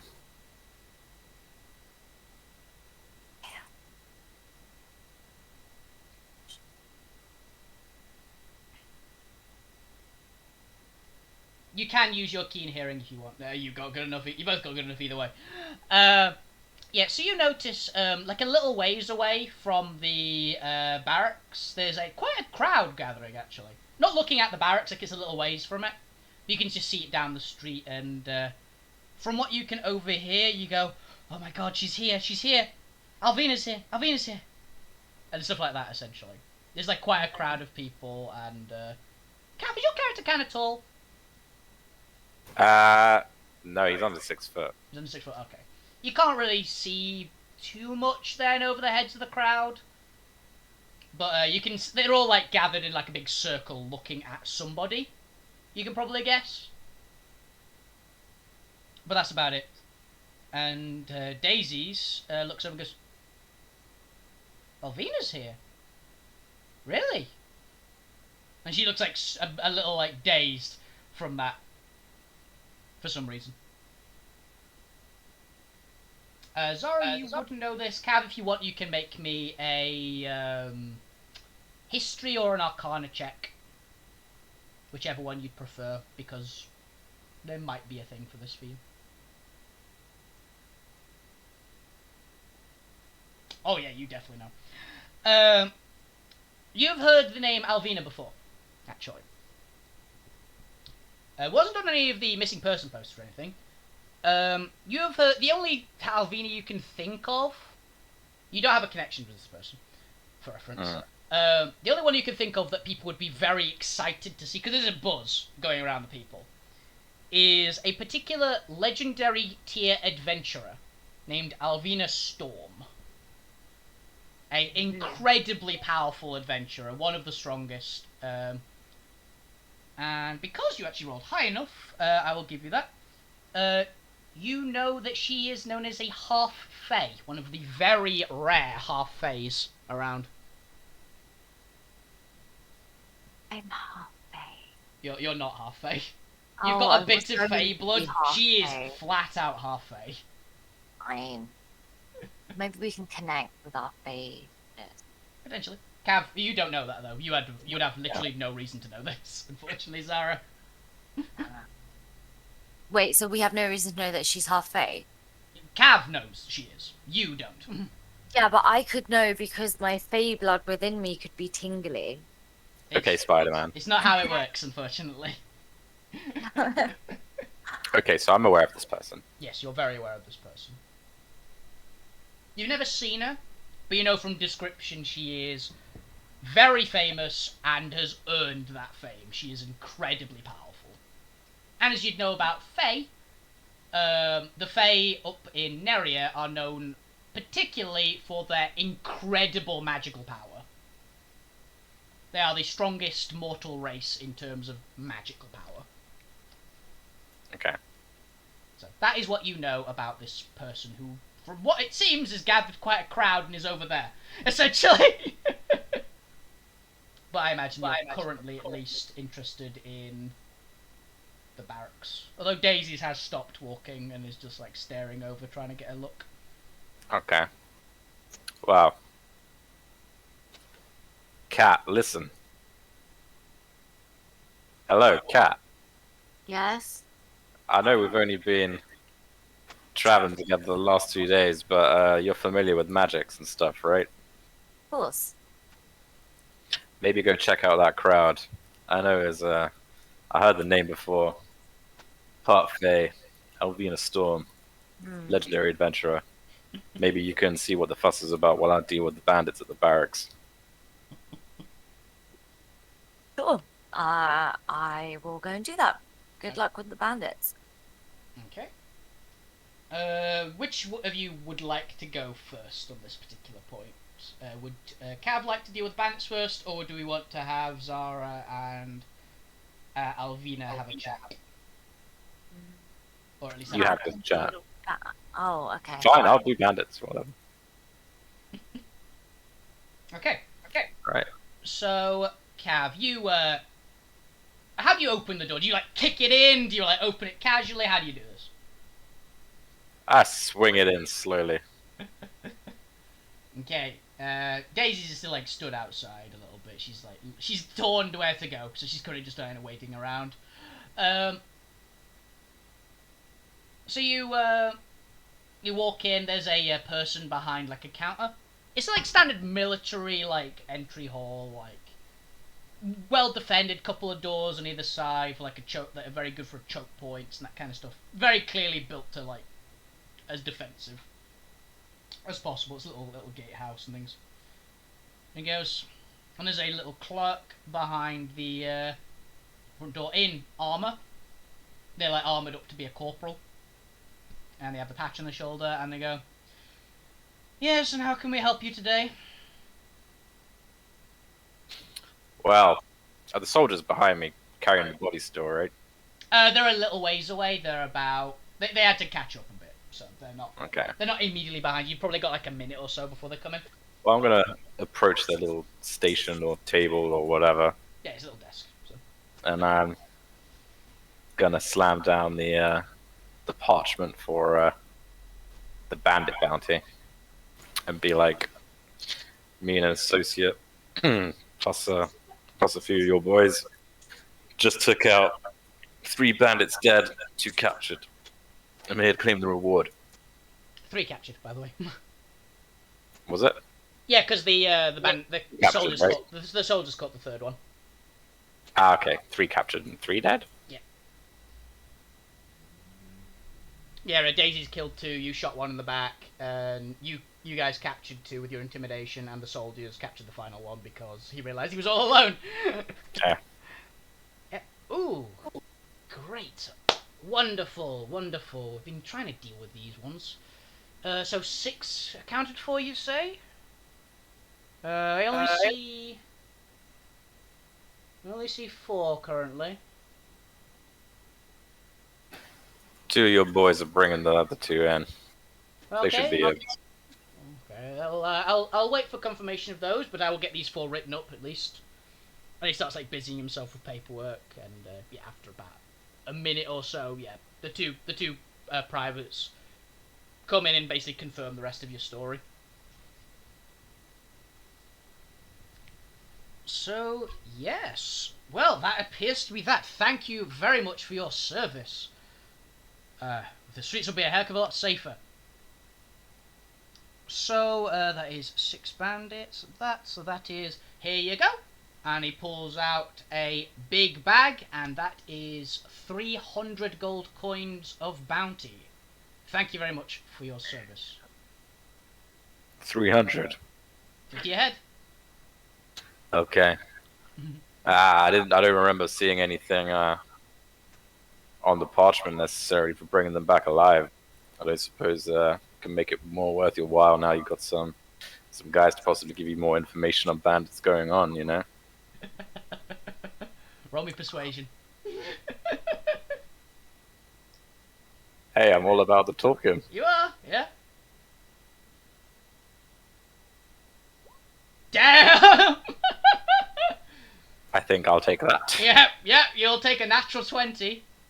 For references in my games, this is normally how it plays as well, but I find this is a very nice little rule. Natural 20 automatically succeeds regardless of anything else. Natural 1 nice. automatically fails regardless of anything else. Oh. That's not so nice. Yeah. So yes, with a natural 20 goes, well, that's a very good point. And also, to be honest, I think I recognise a couple of these ones. They're actually like they're prominent members. So, okay, I think yes, we can definitely increase the reward for this in this particular case. So for the ones alive, you get another 50 gold a head. So you get another 150 gold. So 450. You got 450 in total. Need to whip out the calculator. But yes, you just made a lot of money. 548 gold right now. Yeah, so are you going to help them like get the remaining ones into the cells, or you're going to leave them to it and go out and see what Zariel's doing? I'm going to leave them to it for now, but I have intention to return later on. Okay. But I'm going to catch up with her first. Okay. Yeah, you see a little bit outside that Daisy's has gone like peering over the crowd. She's taller than a good chunk of them. Not all of them. There are a few fair bit taller than her. It's various races, and they're all like buzzing and bouncing with excitement. It's like Alvina Storm. It's Alvina Storm. Okay, now Xara. You are on the kind of edge of the crowd currently. You've just seen Linus go into the barracks with the people in tow. And you see Daisy just like slightly warped over and is like looking at the edge of the crowd. And she's trying to peer over people's heads. So what are you going to do? Hang on, what is it that I'm talking to her about? Oh, currently you're on the edge of a crowd, but... Yeah, but why did you send me to talk to her? Because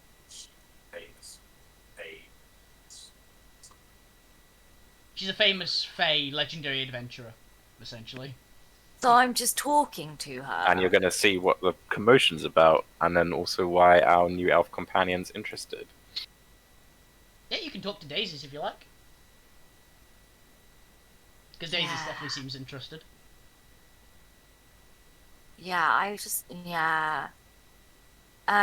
speak to Daisies and ask. I said, so who is this person? Why is she causing I explained to you who she was, didn't I, before I left? You explained I'm the making basics. conversation. Okay, only the basics, yes. You're not even here. Yeah. Go back to the barracks. And she, Daisies looks down at you and goes, "Really? You've never heard of her? Oh, she's Alvina Storm. She's a legend. She's a fantastic adventurer. She's legendary. Her abilities are almost without parallel. She's one of about 50 legendary adventurers in the entire world. She's one of the best. I've heard she's a half Fae. Her mother was from Neria. For you... What the hell is she doing here? For preference, Sarah. For you, Neria means nothing, but the way that Daisy says Neria is like with absolute awe and a little bit of dread when she talks about Neria. Okay. But yeah, she's fantastic. She adventures all over the world. She does everything. She always does these high-profile missions. There must be something really important going on if she's over here. Alright, let's try and get through the crowd and see if we can speak to her. Okay. How are you gonna go about getting through the crowd? Are you gonna like start smashing your way through? Are you gonna be sneaky about it? Are you gonna cast a fireball? Right, so she is in the middle of this big crowd of people. Yeah, imagine like a celebrity, Circle. like a celebrity doing like a public appearance. So there's so wait. Okay, alright, so I jump I scale a building, jump up onto the roof Okay. because I'm cat. You do have climbing speed, so you can just do it. Yeah. And then I run along a couple of roofs and then jump down in front of her. Okay, so you are going to need to make me a couple of dex checks just because you're running and jumping across a couple of roofs. Cool. Make me... The nearest building is a little ways away. Okay, so make me, I'd say... To get to the closest building to her, I'd say make me one acrobatics check. With advantage because you're naturally good at climbing and things. 10. You barely managed to scramble up there. There's a couple of loose tiles. You think someone needs to like go and get them looked at, but you're fine.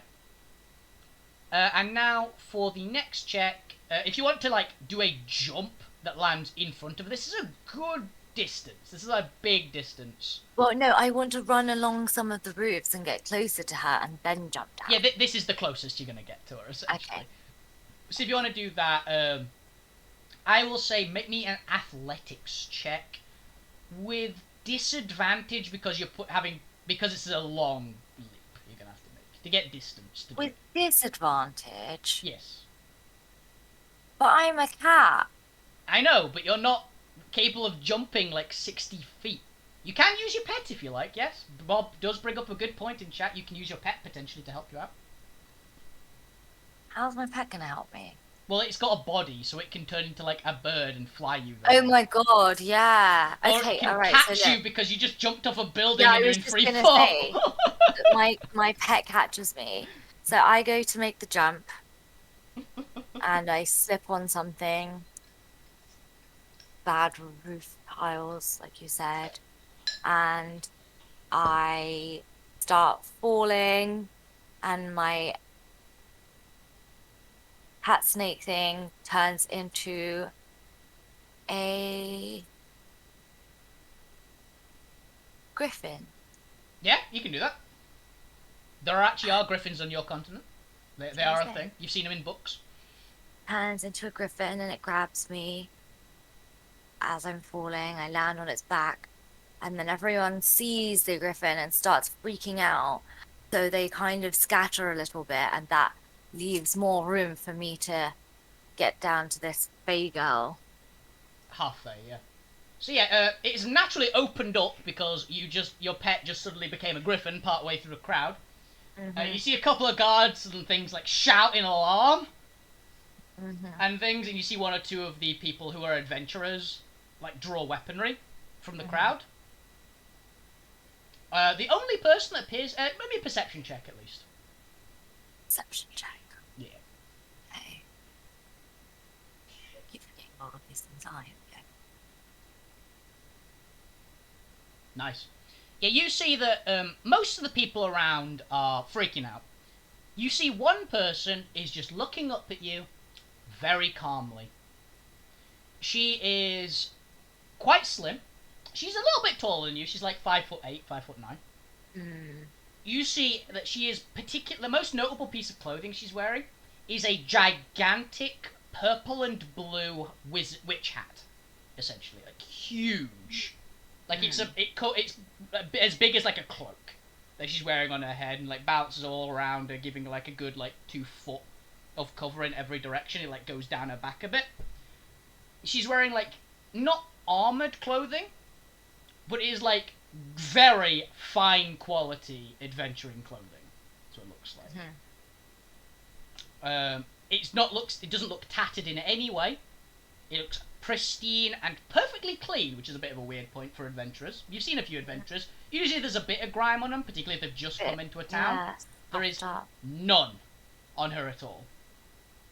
And she is absolutely gorgeous. Like, she looks like she was moulded. Her features are incredibly attractive to look at. And she has long black hair tied in a... what is it? Like a braid. Like a big, thick braid down her back. Okay. And she looks up at you with glowing blue eyes. That the entire eye, the white of the eye and the iris, is completely blue, like it's looking into a like if you've seen any bioluminescence at the bottom of a lake, Yeah. it's kind of like that. Well, that's not something you see every day. Hmm. I'm assuming you have a reason for scaring away all my fans. Don't worry, people. I'm sure this one isn't intending any harm by her appearance. What can I do for you? This is the girl in the big witch hat staring at you and saying this. She looks about 19, 18, 19. Okay. This isn't the fairy. It's the only person that might match the description.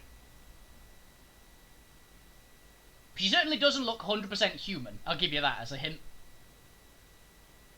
Hmm. The problem is you don't know what the person looks like. I don't know what to say. Oh, I apologize. Sorry about that.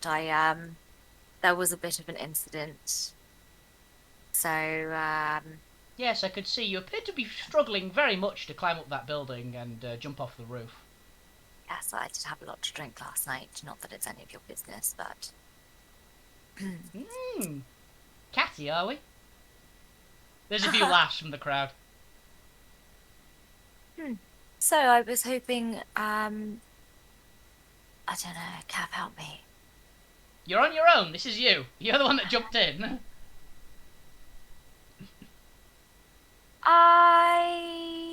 Wait, what's her name? Alvina Storm, from what you gauge Alright. by the crowd. Cool, Alvina Storm. Well, I hear that you've made quite a name for yourself in the adventuring world, and I was hoping maybe we could have a chat about that. Well, it's not very often someone just outright asks me for it, and you said with such confidence as well. What's that sarcasm? No. Okay. Did you actually say Well, that out you of know. character or in character, by the way? Oh, that was out of character. Oh, sorry. she wouldn't have responded then. But then you can roll for insight if you like. What does rolling for insight do? It's like a how to judge a person, basically, like gauge Ooh, intentions. yeah. I'm not gonna lie, I don't like the sound of this person. Insight, here we go. Nora. 13.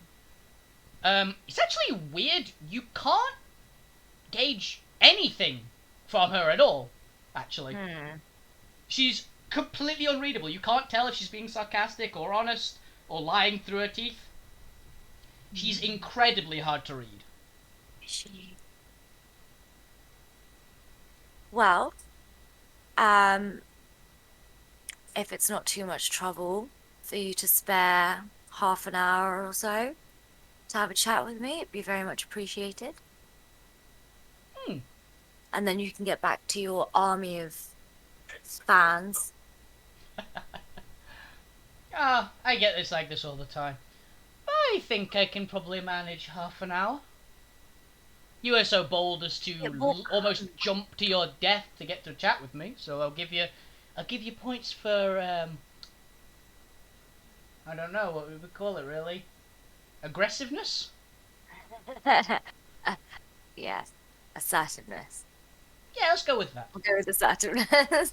And she spins around very fluidly and just winks at the crowd and goes, I'll be back soon, I'm sure. I'm sure you'll see me around the town.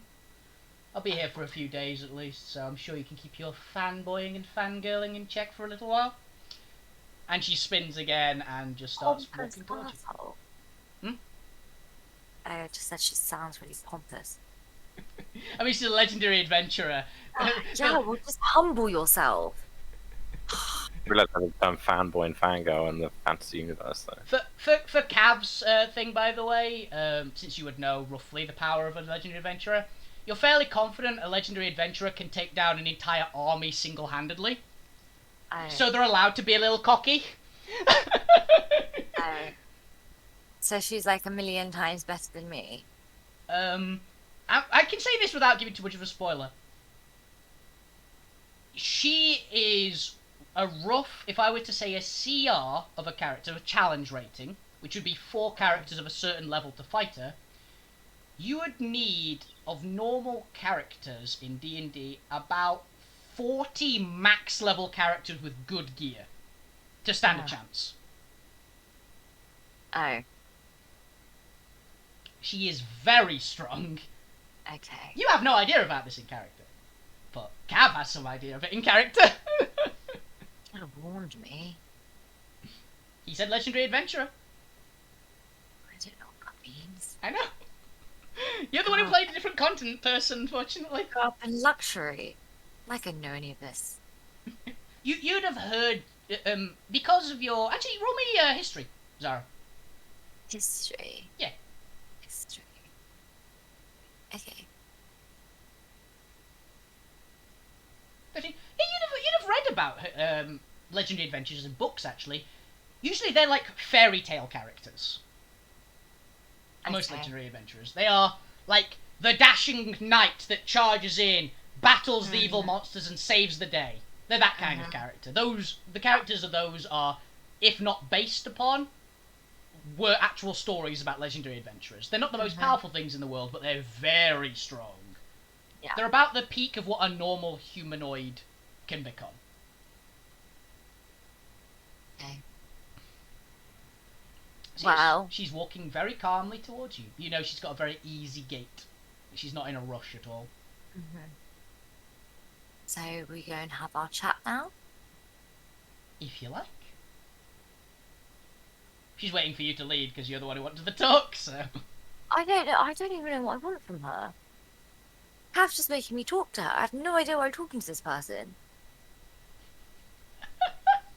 Yeah, this is the point of roleplay. You can do whatever you want, Xara, honestly. You can just leave if you like. Alright, look. So I follow her. She's leading the way, right? Okay. Nope. And she's leading the... Oh, You're leading the way. You're I'm the one who leading wanted the to way. talk. fine. I lead her to, I don't know, a low... Where do you go? Where do you go? A coffee shop? I just There get are, a there are coffee shop? cafes around. There are cafes around. Or a bar? Where would she want to go? She's waiting. She's watching you expectantly. She assumed you can go to like a cafe or a little bar. You can take her back to the bar that you were staying at. You can Huh? take her to a coffee Are shop. you hanging out with Daisies? Daisy's is like looking a bit like. Oh, Bouncy. Daisy tags along as well. Are you So just gonna, like, we indicate- go to a bar. We go to a teeny tiny bar in the corner somewhere where we won't be hassled by people or disturbed. You know, Okay. where we can just talk in peace. Okay, you see Daisy's looks stunned when you gesture over. She like walks away timidly. Hello, miss. I'm a big fan. Glad to hear it. She reaches up to the much taller girl and like ruffles her hair a little bit. Veteran adventurer yourself, I see.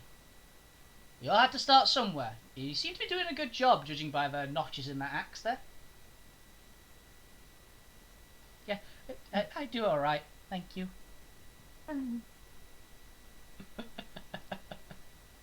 So, Now, where are we going then?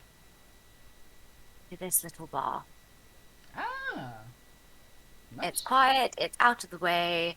We won't get harassed by your never-ending stream of followers. Yeah, they get Um, annoying from time to time. You can see that as a very honest, like... the one time you can actually read her is like, yeah, it's annoying. So we sit down, start talking. I don't So, know. what did you want to know? Well, I actually have a proposition for you. Yes, I'm listening. I want you to train me. To train you? And how could I do that? You're an adventurer, I'm an adventurer, you do magic stuff, I do magic stuff. Well, Teach me. I just use my natural magic for everything, you see. And she holds up her right hand, and it suddenly becomes completely translucent, like it's made of water. And then she starts flowing, and you just realise it actually is water. That's all my magic does. I can make things and make myself out of liquid, so... What does your natural magic do, pray? I'm assuming it has something to do with, that? And she points over at your pet, whatever shape it happens to be at the moment. Oh, my griffin. And then my griffin transforms back into a cat and comes inside and jumps up on my lap. A lovely little trick. Hang on. My magic is wild magic, and then in brackets it's fey. You basically, that's how you get... You've got a small amount of fey blood in you, which is what's caused your wild magic to exist, essentially. Which Cool, is how yeah. so you're learning about magic used by specifically the fey. Is your Cool, core so of that's study. why she can teach me. Well, my magic doesn't come from the fey. My Where does it come from? Well, this is my natural magic. I don't have any learned magic. Why do you?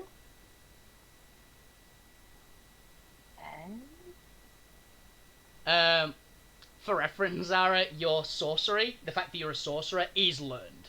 Learned, okay. Yeah, that is learned, and it is very uncommon. Roll me an insight check.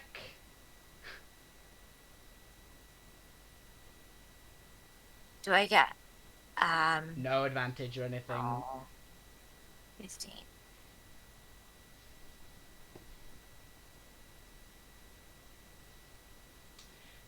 You notice something about how she said that. There's a slight giveaway, like it was barely for a moment, but there's something that's like immediately has you on guard. You know that learned casters are incredibly rare. It is not a common thing. So, like wizards, sorcerers, that kind of stuff, it is incredibly rare on this world, and very much not common. She's very quite clear that she is not one. But something about how she says that didn't sit quite right. It wasn't quite as perfect as a lot of her other speech points have been. Like, there's a bit of intrigue there, and there's Right. something you don't like, essentially, in that point. I have a lot of charisma and all of that stuff, right? And I'm good at talking to people and getting them on my side. So is there something, can I do something that gets her to open up to me about what it is she's hiding? You can call her out on it just straight up, if you like. Oh. You could try to persuade her to do it. She's asked you a direct question, is the thing. So you can, you can either like blow off the question, or you can try to lie about the question, say you're not a learned caster, or you can admit that you are a learned caster. I'll admit it. I have no reason to hide that. Yeah. Fascinating. My magic was learned. Fascinating. And where exactly did you learn how to do your magic? You said it was something to do with the Fae, correct? Yes. Did you learn from a Fae? Did I? No, you learned from books.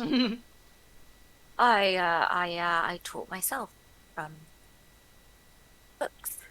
Really? Oh, did I go to wizard school? Did I go to Hogwarts? No, you're a princess. It was in your library. It's in my life. Yes.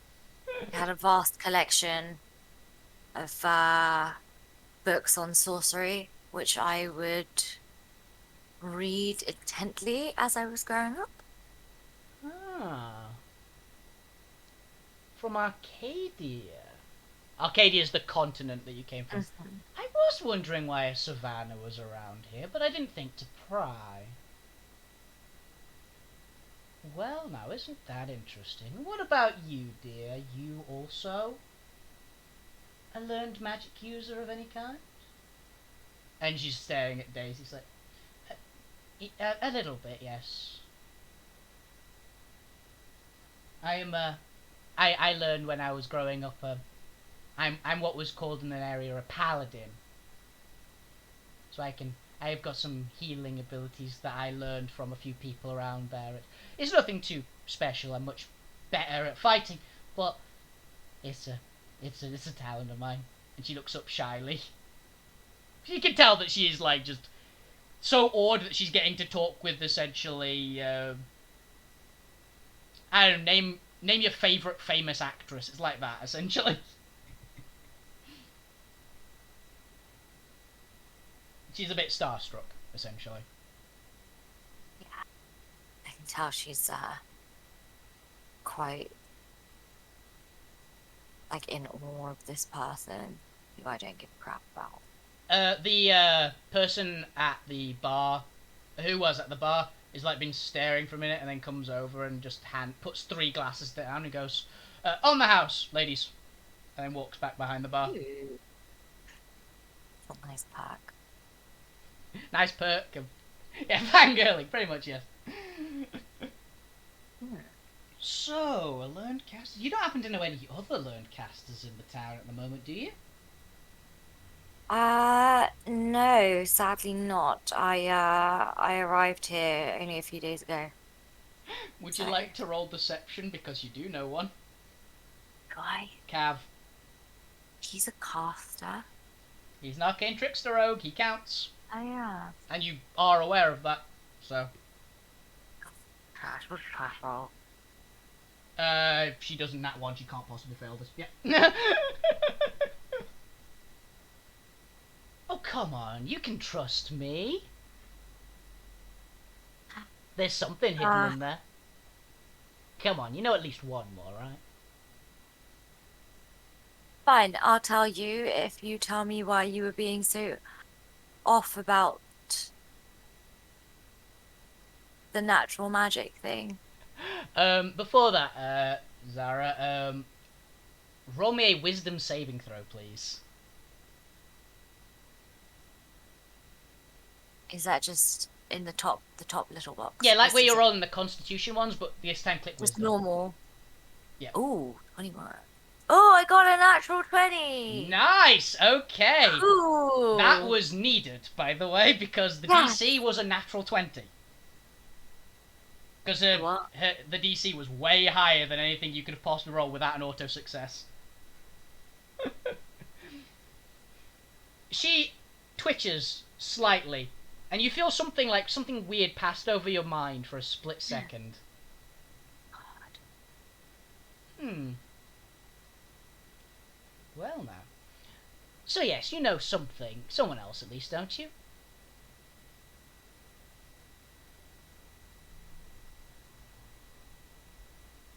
I don't want to answer that question. Oh, why? What have I ever done to make you think that I'm not trustworthy? Now, hang on. Out of character for a second. Why did I need that natural 20? And what's a DC? Okay, a DC is basically the save required to resist an effect. Or to make a successful She roll. was trying to read my mind. She did something. I'll put it in a way. This normally you wouldn't know. Trying to mind control me. Not quite. No, she tried to do something else. But the thing is, she is half Fey, which means she's got a few innate abilities. Yeah. Normally you wouldn't know. Normally that was like, oh, that's a weird save. You might get some suspicions, but I won't outright tell you. She tried to do something to you, and you needed a natural 20 because the save DC required to actually make it is far higher than you possibly make without a natural 20. This is why, in my game, natural 20 auto succeeds, natural 1 auto fails. Because there's a chance that these insanely powerful things can still fail, no matter how strong you are, and no matter how weak you are, you can still potentially succeed regardless of the odds. So, do I know what the thing she tried to do was? Nope, and you don't even know if she did it. You just know that something happened, and you did notice she twitched slightly when it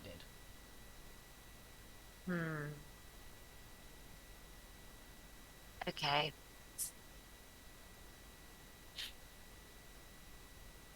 Fine. Alright, I'll just talk to her. Listen, cut the crap. What did you just try and do? What do you mean? And she looks. Don't lie, I felt it. I didn't try to do anything. You can roll me insight if you want to see through it, if she is lying or not.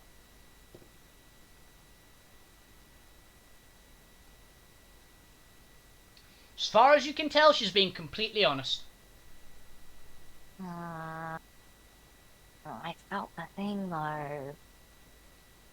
You might be having a bit of a headache coming on. There's something in these drinks, maybe?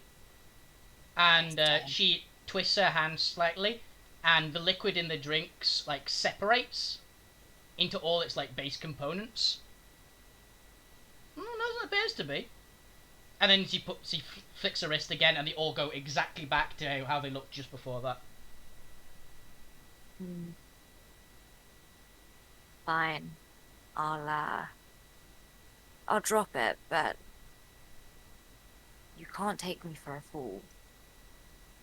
I might not know what happened, but I felt something. Tricks. Well, maybe you're just having an off day. Maybe. But yeah, so about that other caster you know. Why are you so interested? Well, it's always good to know about these things, isn't it? Why? You don't get to become a legend without knowing a thing or two. But why would you need to know? What purpose would it serve you to know this? Well, it's You've good. already met one. I'm sitting right in front of you. Correct. I'm aware of you. I would always like to know more, though. Knowledge is power, after all. I have a colleague, if you will, Okay. companion who I travel with. Ah.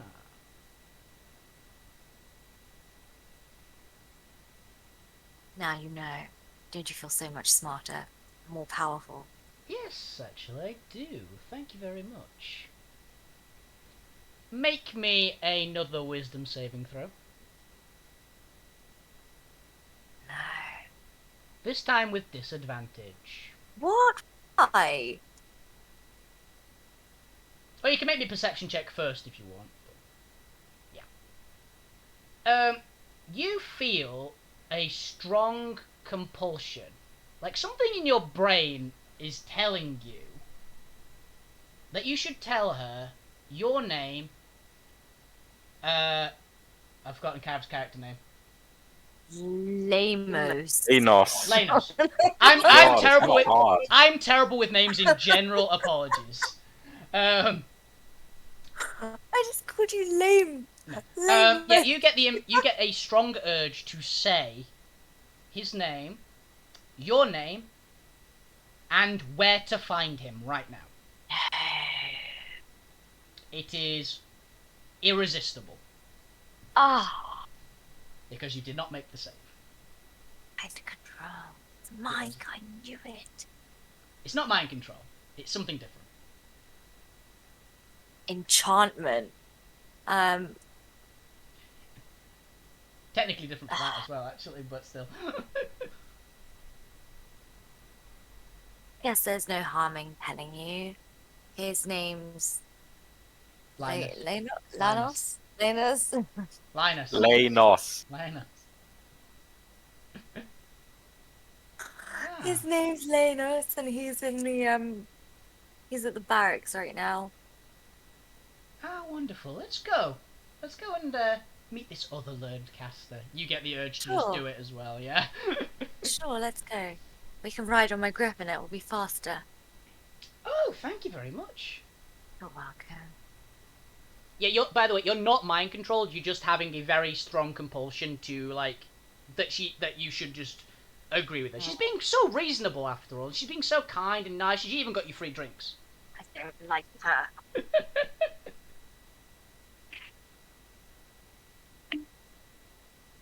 So we finish our drinks and we get up, and my cat turns into a griffin, and we get on the griffin's back, and we fly. You notice that the griffin winces slightly when Daisy's gets on her back.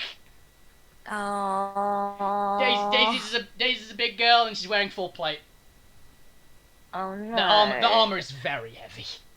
Can I change into something else? It's What using else most is of your points. The Griffin's about as big as you can make at the moment. Unfortunately, you're not powerful That's enough fine, yet. The Griffin's Okay. big. Like Griffin's very big. So Fine, as long as it's big. That's fine. it's big enough for the three of you. It's kind of a tight squeeze, but you can hit all three of you. So we get to the barracks. Yep. And Linus, what were you doing? Lanos. You've just finished off Lanos. the you see that the crowd is dispersing a bit, going, I can't believe we're switching back to Cav now. Well, I imagine I'm just walking back out and obviously thinking, where have you guys gone? Because you've been off doing all that. Yeah, you see the crowd is like dispersing by the time you're getting out of the building. Essentially, after all like the logistics and things, just so you got, because it was like a couple of minutes of just like filling out forms and things to get paid and things like that. You walk out and go, nice, I've got some money. And you notice the crowd is kind of dispersing, and Zariel is nowhere to be seen, and neither is Daisy's. Yeah. I think I would go over to where the crowd was, or where they are dispersing, and check to see if anyone there looks approachable to obviously ask. Okay, roll me insight, just generally.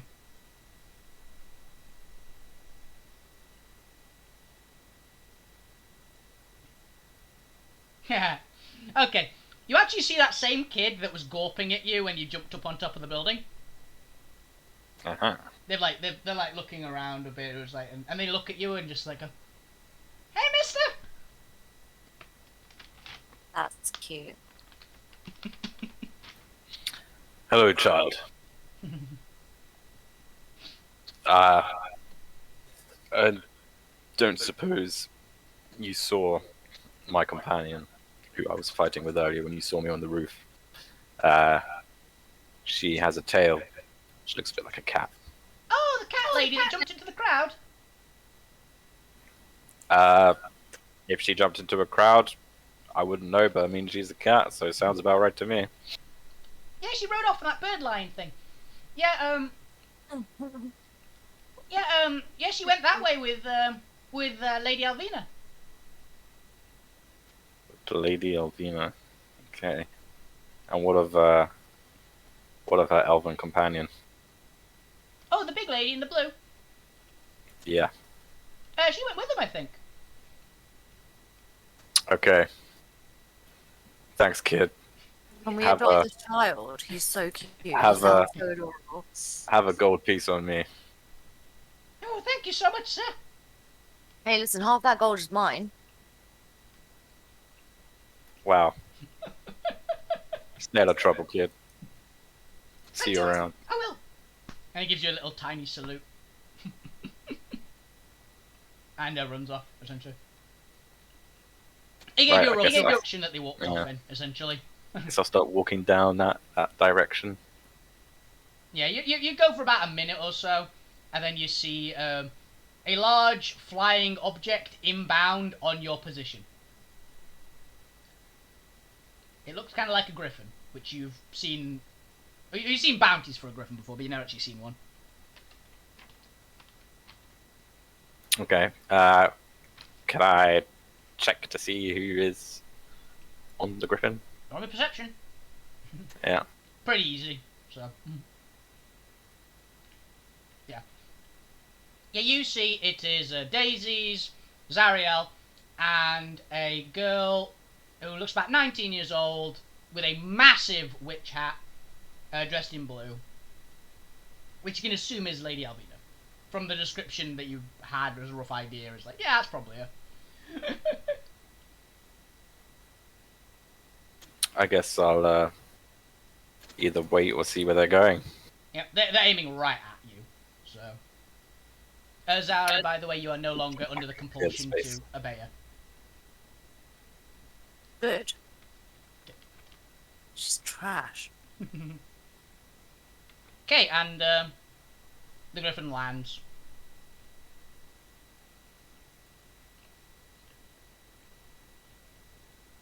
Oh, that was interesting. Not really flown too much before. It's been a while. So why are we stopping here then? Are you, Linus? Alvina, I have heard tales of your glory. Yes, apparently everybody has. But thank you all the same. So, I've heard you're a learned caster. Of some skill here and there, yeah. Why do you ask? Wonderful. Well, I'm interested at the moment in learned casters, and I happen to have found 3 of them. So, why don't we all go this way and have a little chat together, hey? I have a proposition for the 3 of you. Proposition. It's gonna kill us. Okay, I'll hear you out. Okay. You are allowed to roll insight at any point, by the way. Insight and perception, all that kind of jazz. Yeah. Perception. Okay. 19.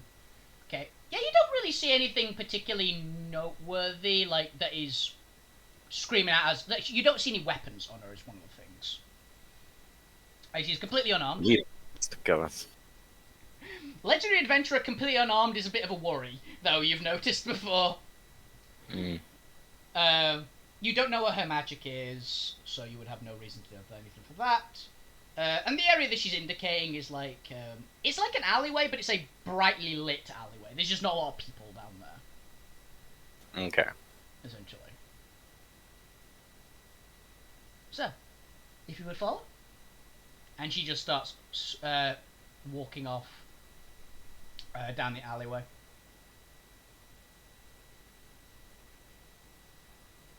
Do you all follow her? Daisy's is following. Yeah, I'll follow. Yeah, Daisy's following with that question. I'll follow begrudgingly. Okay, you get a good, like, 500 yards down the alley and take a couple turns. It's still like a brightly lit way, but there's now no people on the street. Everybody roll me perception check. Sight-based. So, no advantages for you, Xara, unfortunately. Mm.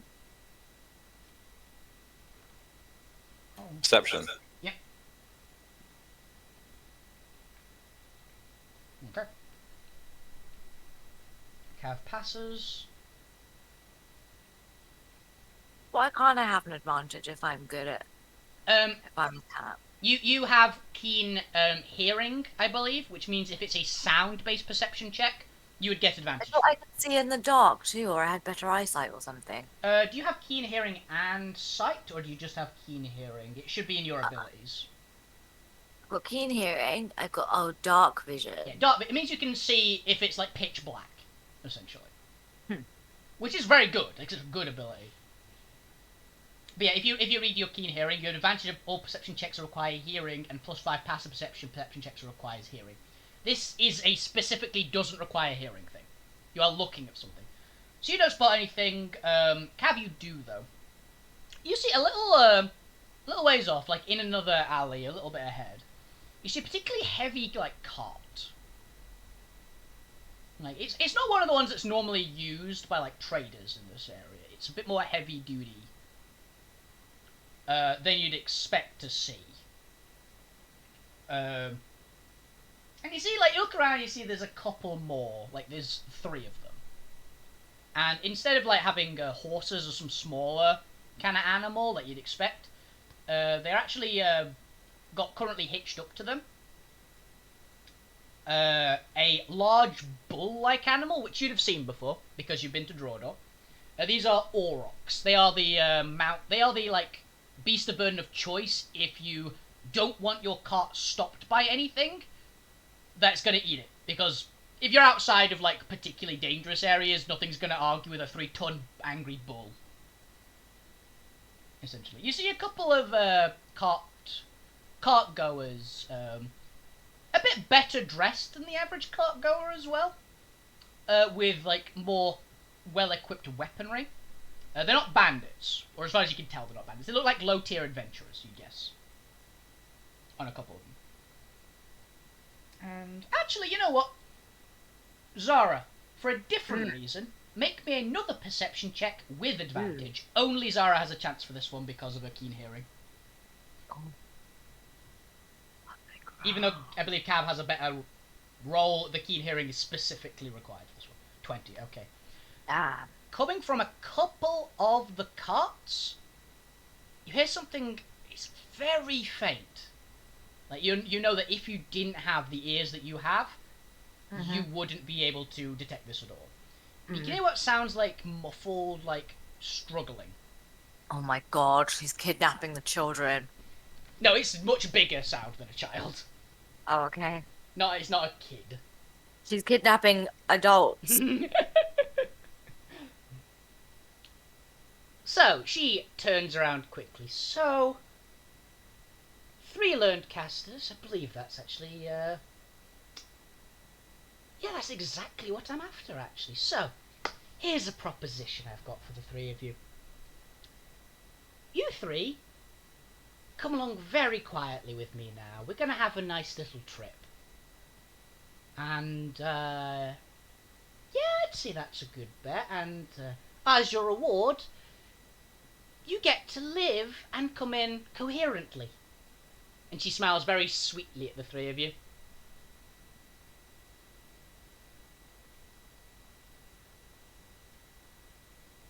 Can I slap her?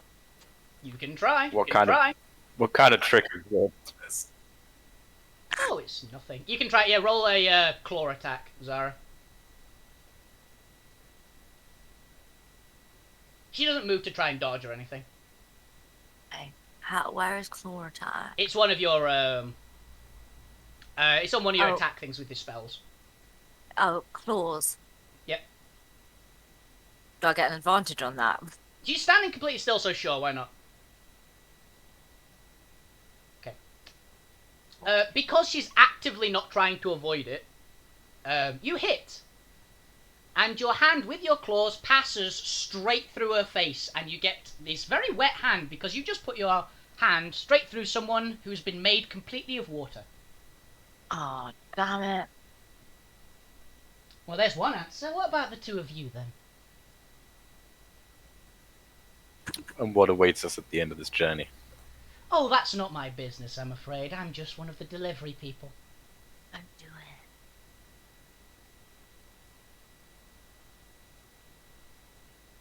And we're still in this alleyway, right? You are in a long alleyway. The cart people are, like, watching with amusement, it appears. We're gonna die.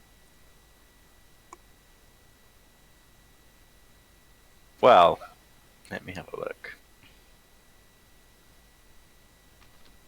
Oh my god, someone's at the door. Hang on.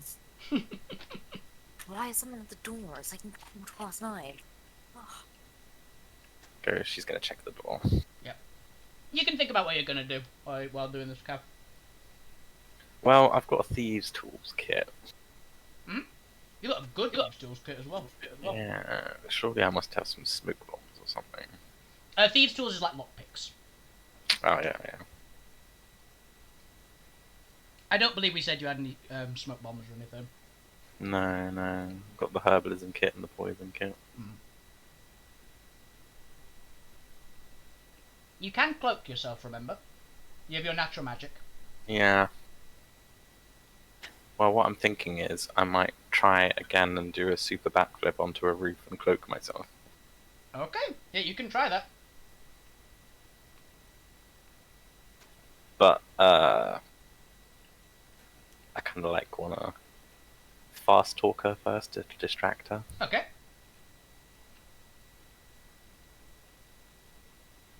You know, be like, yeah, okay, sure, I'll come quietly, but then, oh my god, look, what's that over there behind you?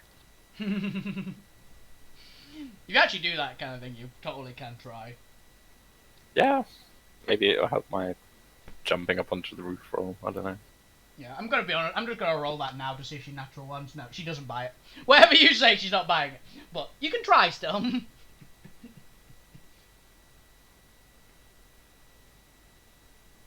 Alright, I'm just gonna jump and cloak. Okay, yeah. I'm assuming all 6 points of your natural magic into it, so you are basically completely invisible. Yeah. Yeah, so you Make me the acrobatics check. They're kind of high buildings in this time, so Oh my god. you're not quite this time, unfortunately. You do like jump away a bit, and you do manage the cloak. So you move quickly, so you don't manage to like jump up onto the building. You realise before you were trying to make the jump, it's like, no, these are too high. And you like dash into a like behind a bit of cover, essentially. Okay. Well, there's two answers. What about you there, dearie? And she's looking at the heavily armoured daisies and saying, I'm not okay with this. I'm sorry, my lady, but I can't, I'm afraid. I just can't. I've got things I'm required to do around here. And, well, I respect you a great deal, but I think you have, not good intentions in this whole thing, so please allow us to leave peacefully. I do not wish to fight you. Yes. I'm gonna be honest, I prefer not to fight the three of you either. But, unfortunately, a job is a job, and I'm getting paid an awful lot for this, so... If it's any consolation, I won't kill you. I'm waiting for Xara to get back, because we're at to roll initiative. Yeah. In fact, I'll open it up, the initiative tracker now.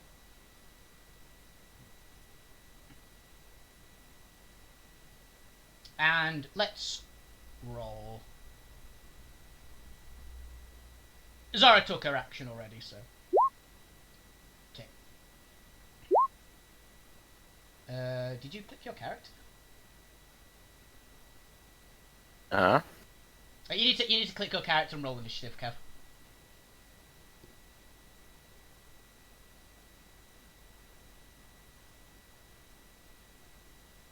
And in this case, she is actually alone. None of the other people appear to be trying to help her. I will roll the actual initiatives, by the way, for 15, not bad.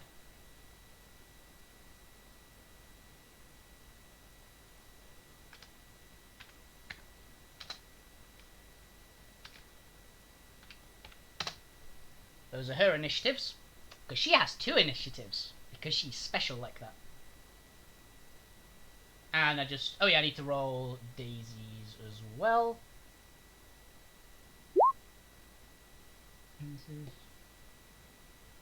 Daisies, not 20s.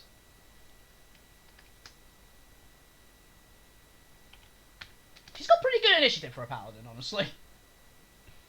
She's got a feat which allows her to get pluses to initiative despite not having that good dex.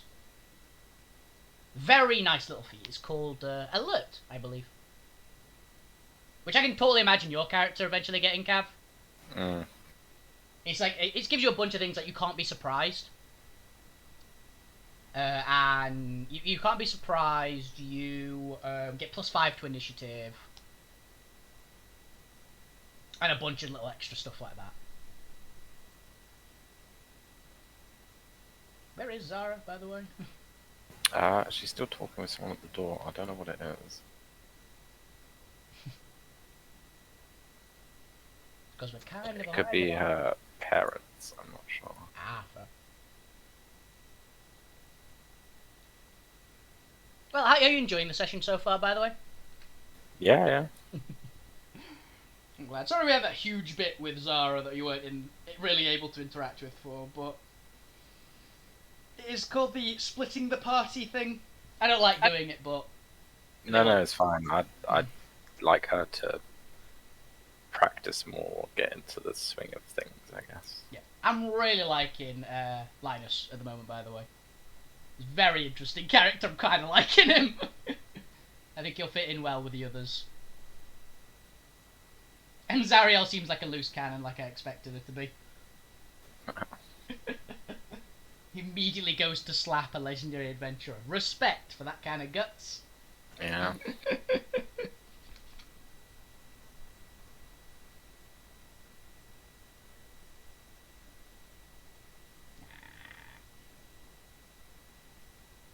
So, how are the public enjoying this at the moment? You guys having fun? How are our viewers doing?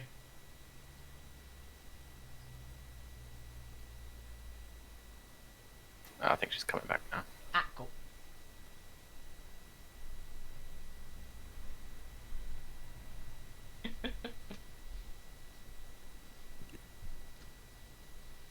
Oh, sorry about that. It's fine. Roll initiative. Oh, God.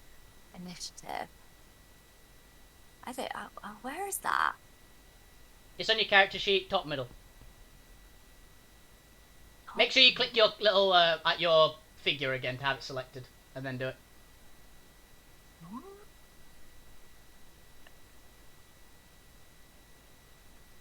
It's. I can't see it. On your Oh, character. there it is. I found it. Yeah. Oh, duh. Public role. Oh, you Love needed it. you needed to have your icon selected. You need to have your token selected. What's my token? One of the two in the bottom right hand corner, one of the little people figures. Oh. Okay. Oh. No, it's not going to be as good. Don't See? worry, I'll take your first one. I was going to take whichever one's better. Oh. Partially because both of them were last anyway, so it literally didn't matter. Cool. Because that would have been a natural one, right? Yes. Natural one in this case doesn't mean anything bad other than you're just probably going last. First, by the way, Xara, if you want to look at the initiatives, there was a pretty good reason you were going last probably anyway. Oh. You see the turn order on the left? Yeah. Those are the other initiatives. Seven.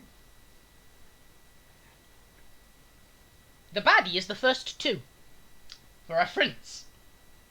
Oh, wow. Nice. What you missed is like I tried to backflip onto the roof again and go invisible, and failed. So are you going in the are you going on her journey with her? No. You trying to get out of it? Well, Bane will explain now. Okay. So yes, all three of you disagreed, essentially. So, Oh, we would have had an argument later otherwise. Cav was like trying to fast talk her to mean that she would like keep put her as a distraction, but she just didn't buy it. Mm-hmm. So yeah, so now it is initiative because she is going to fight you. The first thing that is going to happen, Alvina takes a slight step to the side and goes into an actual combat stance. Bear in mind you're actually in melee with her, Xara. And she raises her right hand into the air, and it briefly turns into water. And around in the surrounding area around you, like at the a little bit behind where all of you are, at the end of the street, above, like connecting all the houses and down every single side street, a huge torrent of water, just a solid wall of water just comes up, and you're now all in a large box filled with rushing water. Like faster than a waterfall. You have got a feeling that if you touch those walls, your hand would probably be shredded like if you put it into a blender. So probably a bad idea. It is razor water, essentially. And that is her first initiative. Her second initiative, because she's a very powerful creature, is who do we choose? Yes, Xara. Make me a strength saving throw with disadvantage. Strength.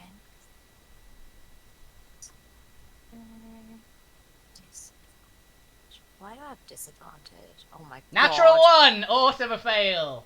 Oh no. So, you are... she whips out her right hand towards you as her left hand went up. She grabs you by the throat with a hand that feels as strong as an ocean current and just picks you neatly off the ground by it. Oh no. And you feel your body slowly being enveloped in a cocoon of water.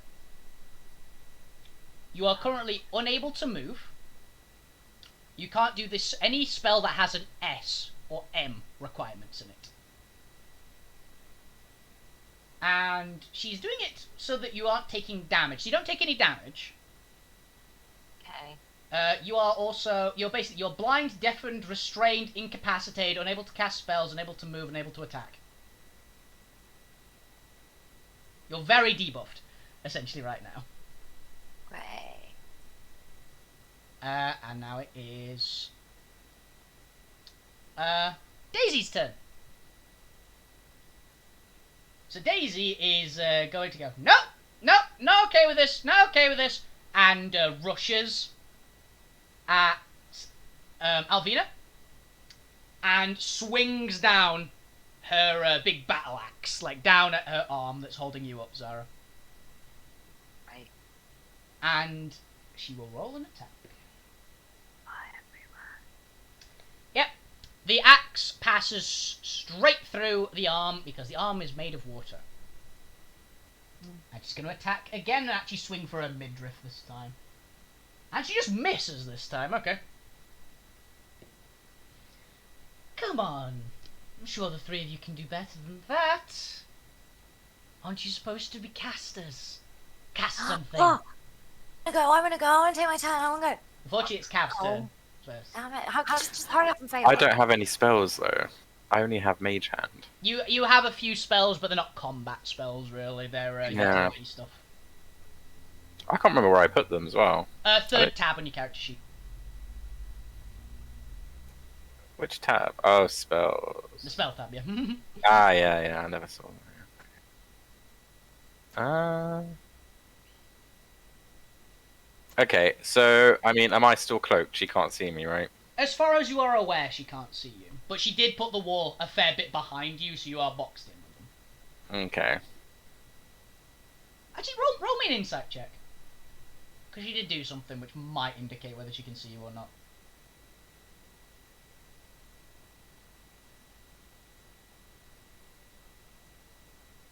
You don't know. As far as you know, normally, if people are looking at you when you're using this much magic to be invisible, they can't see you. So. Yeah. So as far as you're concerned, yes, you're invisible.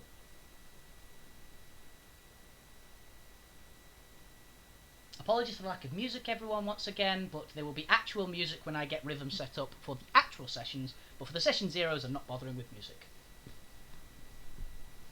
Okay. Well, I think. So what? I can move or cast or fight, right? You can do all of them. You're currently using your 6 points of natural magic to keep your cloak up, which is probably I'd advise putting the 6 in again just to keep your level of invisibility, essentially. Because you have to recast it every turn, essentially, but it's basically free. So it just means you can't use your natural magic for anything else. But your natural magic is basically invisibility. So I'm not sure how else you'd use it, unless you've got some cool way of making it, which I totally would allow. So. Okay.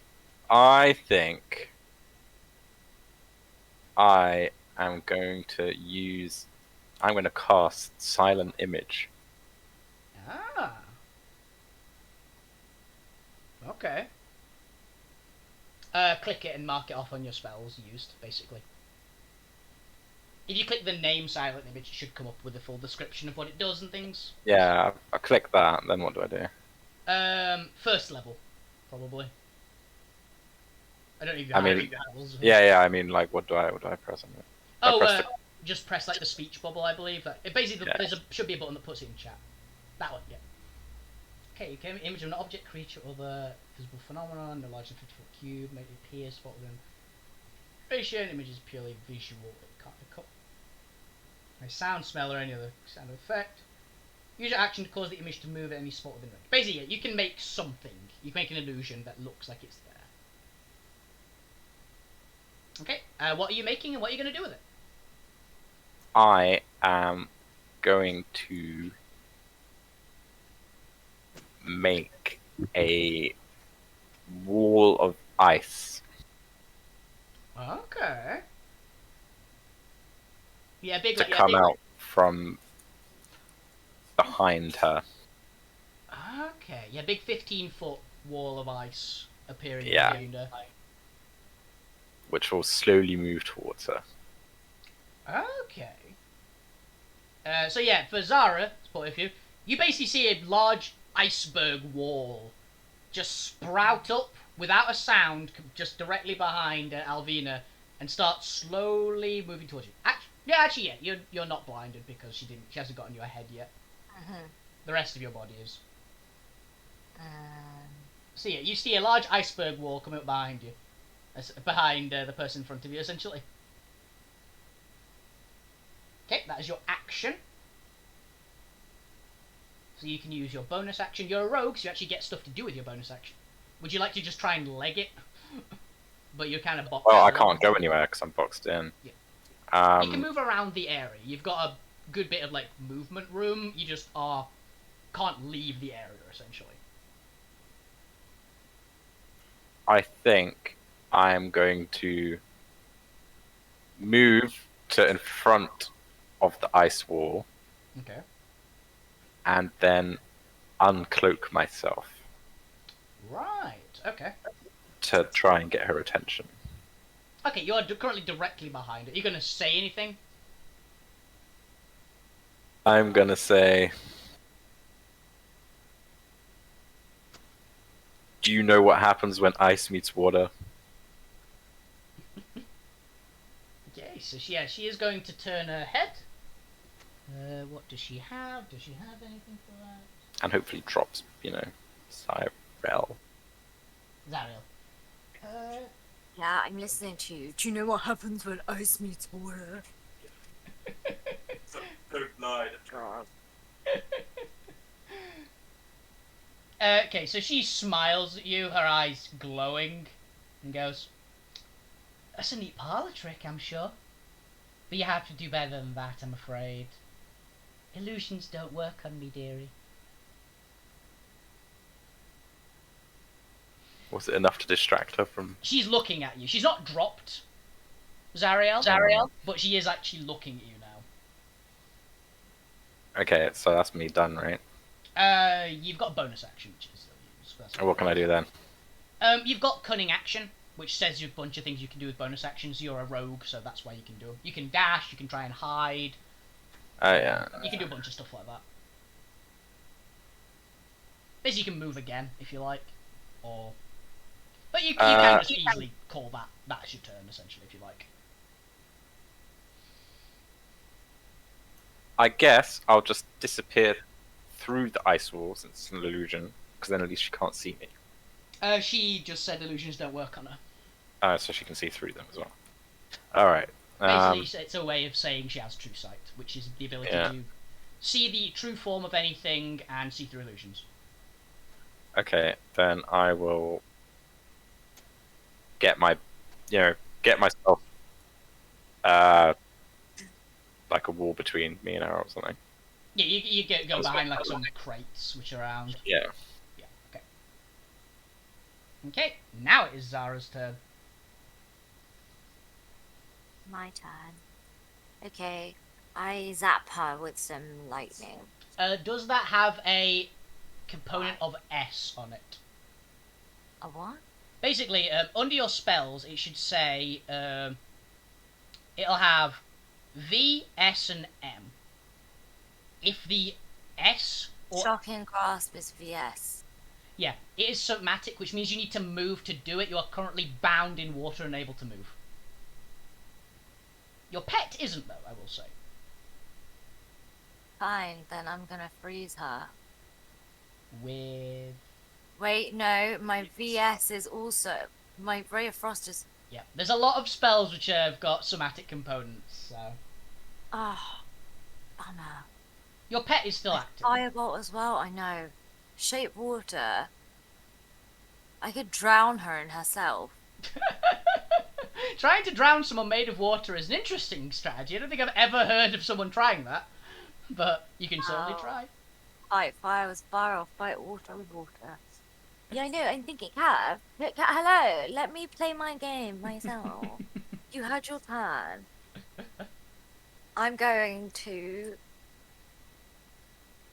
Oh my god! It'd be great if I could turn my pet into Pikachu and then like thunderbolt her. You could potentially Like turn it into rocket? something that can produce electricity. There are Oh animals. yeah, I which do can. That was the whole point of me having a pet because my pet does magic stuff. Yeah, your as pet well. does whatever. Your pet is basically can take on the form of any animal that you know that can produce it, as long as it's within Right. like certain categories at the moment. My pet creates a big lightning zappy spell. It zaps her with like lightning, and obviously because water conducts electricity, she gets shocked. Okay. Yeah, you turn your pet into this little. It kind of looks like a Wolverine. If you've ever seen an animal that's a Wolverine, like a very angry badger. Yeah. It's got like these big horns on its head, which are like sparking with lightning, and it does a lightning effect. How many points are you putting into it? For reference. 4, 4 again. Okay. 5, 6, everything. Oh, all everything. 6. Okay. I'm stuck. What am I gonna do with my own points? That's fair. Okay. Is she immune to lightning? That is a very good question. She can't be immune to lightning. She's made out of water. You put a toaster in the bathtub and you'll die. Yeah, but the water won't die, is the thing. Yeah, but that's not fair because like water elementals and stuff are weak against lightning. They're actually not. They're weak to ice, usually. But yeah, she is actually immune to lightning. But, you're correct. Water does conduct electricity, so I'm afraid you need to roll me. Did I zap myself? Maybe. Need to roll me Oh. 6d8, please. What? Roll me 6d8. Roll you 68. 6d8s. Oh, 60. Okay, how do I do that? You know me, you did the Fast roll. 6d8. 8. You take Oof. 17 points of lightning damage Oh god. Shit. as the water conducts straight through her. As the lightning conducts straight through her watery form. You do actually see, as the lightning goes through her, that her entire body is completely made out of water. Okay. It's like, So, well, that do I take was this away from my 5 temporary hit You points? take it away from the 5 first, and then you take Say 12. So I'll be left with 20. Yes. Cool.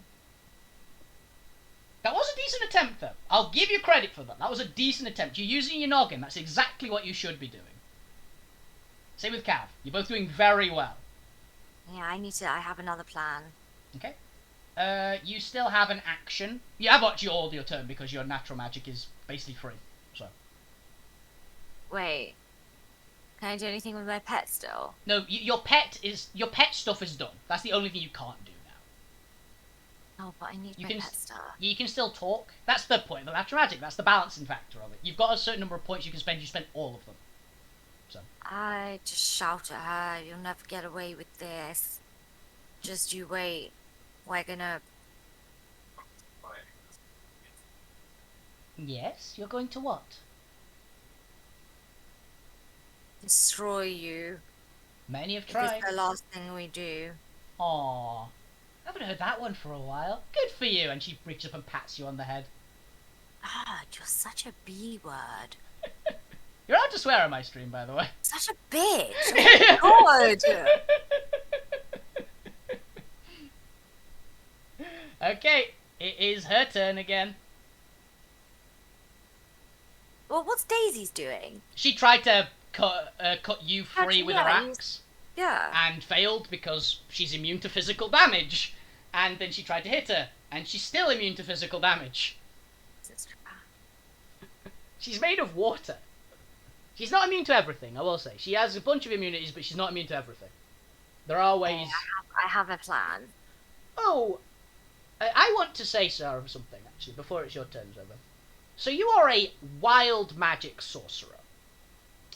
Yeah. Wild magic sorcerers, normally if they cast a spell, there's a chance for things to go horribly, horribly wrong and catastrophic things to happen. I have a particular thing which I am proposing. If you'd like, I can do this for. If you would like, you can willingly allow your learned magic to go ballistic and just go out of control. It will take your action. Oh, that crazy thing that I can do. And you can roll on a wild magic table, essentially. I will basically allow you to basically just start uttering gibberish that causes magical calamity to happen and potentially save your life or kill you, if you would like. I don't want to die. You can. This is potential way out, essentially, if you like. Or you can just sit there in a cocoon made of water that's slowly enveloping your whole body. Well, no, there's one other thing I want to try on my next turn. Okay. And if that doesn't work, then I'll do this. Okay. So, it is Alvina's turn again.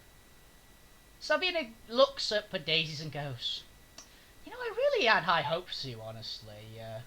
I genuinely thought that you would be the one to come along quietly, but c'est la vie." Snaps her fingers, and Alvina's head, Daisy's head is suddenly surrounded by a bubble of water. And Daisy's like clutching up, trying to get it off her head, and her hands are going into the water. She's basically had her head trapped in a ocean. So she is now suffocating.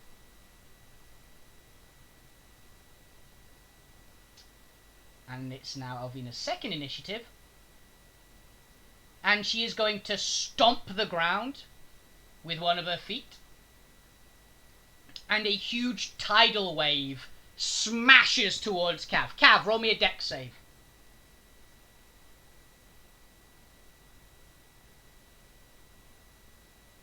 $22. That's high enough to get the worst of the effects, at least, so... Yeah, this massive wall of water just surges towards you. And you are taking half damage of this. This is non-lethal damage, by the way. But it's bludgeoning, in case you have any resistance or anything to bludgeoning damage. You take half of that, so that is 63 damage halved. So that is 31 damage. You take, Cav. Fucking hell, why? She just hit you with a small tidal wave. But I dodged, no? That was why you didn't get hit for 63 damage. Well, I'd be dead then. You'd be unconscious. It wouldn't kill. I don't think it would have killed you. You've got a decent chunk of health. Also, it was non-lethal damage, so it would have only knocked you out. You wouldn't have even been, like, unstable. You only have 1 hit point left. No, Cav's pretty tough. 45, so now I've got 8. Yeah, Cav's pretty tough. Oh, I'm just a weakling. You're playing a sorcerer. Sorcerers have the lowest hit points in the game. What about my armor? Your armor is, if someone is rolling to attack you, they need to make that number. Saving throws are a different thing. Oh, okay, so I get hit by water. Yep. And that was her turn. It's like, you guys really can surrender at any time. It is Daisy's turn. Ooh, I just realised what Daisy can do. So Daisy's is going to do 2 things on her turn. First, she is going to use her action. She's gonna... You see her, like, start gripping at the bubble around her head. Then she puts her hands down, calmly at her sides, clamps her hands together. One of them's her left hand, the one that's not holding her axe, starts glowing gold. And she pushes it up to the side of the bubble, and the bubble just bursts off her head. And it has been dispelled by a paladin's cleansing abilities. That is her action. And the next thing that she's going to do, she is going to use her natural magic. So, her natural magic is named Empower. Basically, she can boost other people's abilities. For 1 turn, by the amount that she chooses. She can choose more targets, depending on how many points she puts in. And she can increase the number by the amount of points she puts in. Like the amount of boost you get. So she is going to use... You know what, she's going to use all of it. She's going to use 11 points, so the next thing that you both do... Because she's going to target both of you with it. The next thing you do, whether it be an attack roll, a saving throw, a custom roll, gets a plus 11. Okay? Just bear that in mind. Your next roll, you get a plus 11. To whatever it is, for the both of you. Okay? You both go. Okay. And that is... Sorry. Your turn, Cav. No. Again? It's initiative order. You can see it on the So wait, I map. get a plus 11 to any roll. Anything you do next gets a plus 11 to it. Why is this? Because Daisy's just used her natural magic on this, Right. which gave you the plus 11 boost. Got Because you, she's got level you. 11. So she used a couple of points to make it target 2 people, and then the rest of her points to target both of you. And she has a couple left over just in case she needs to use Okay. them. Well, I am wounded.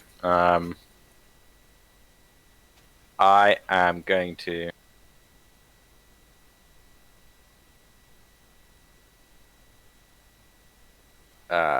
Cast mending on myself. Mending is to repair equipment. You can't heal with it. Oh crap! Yeah. It's to, like, fix a broken sword or... Even I knew that. Why are you laughing at me? It was a I'm not potential... saving you. Because it was really funny. It was not a bad shout, though, Cav, I will say. I've had a few people make that mistake before, so don't feel bad about it. I can't remember because I didn't click on info. So. Yeah. Yeah, there it is. I remember when we went through it. Very good spell, so honestly. Very good spell. But not really for this situation.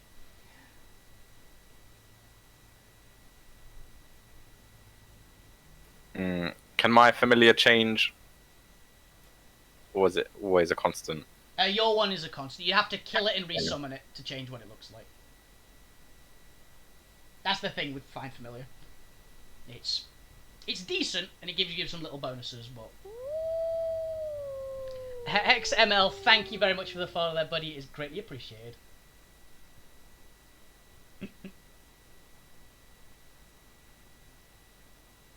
God. Okay.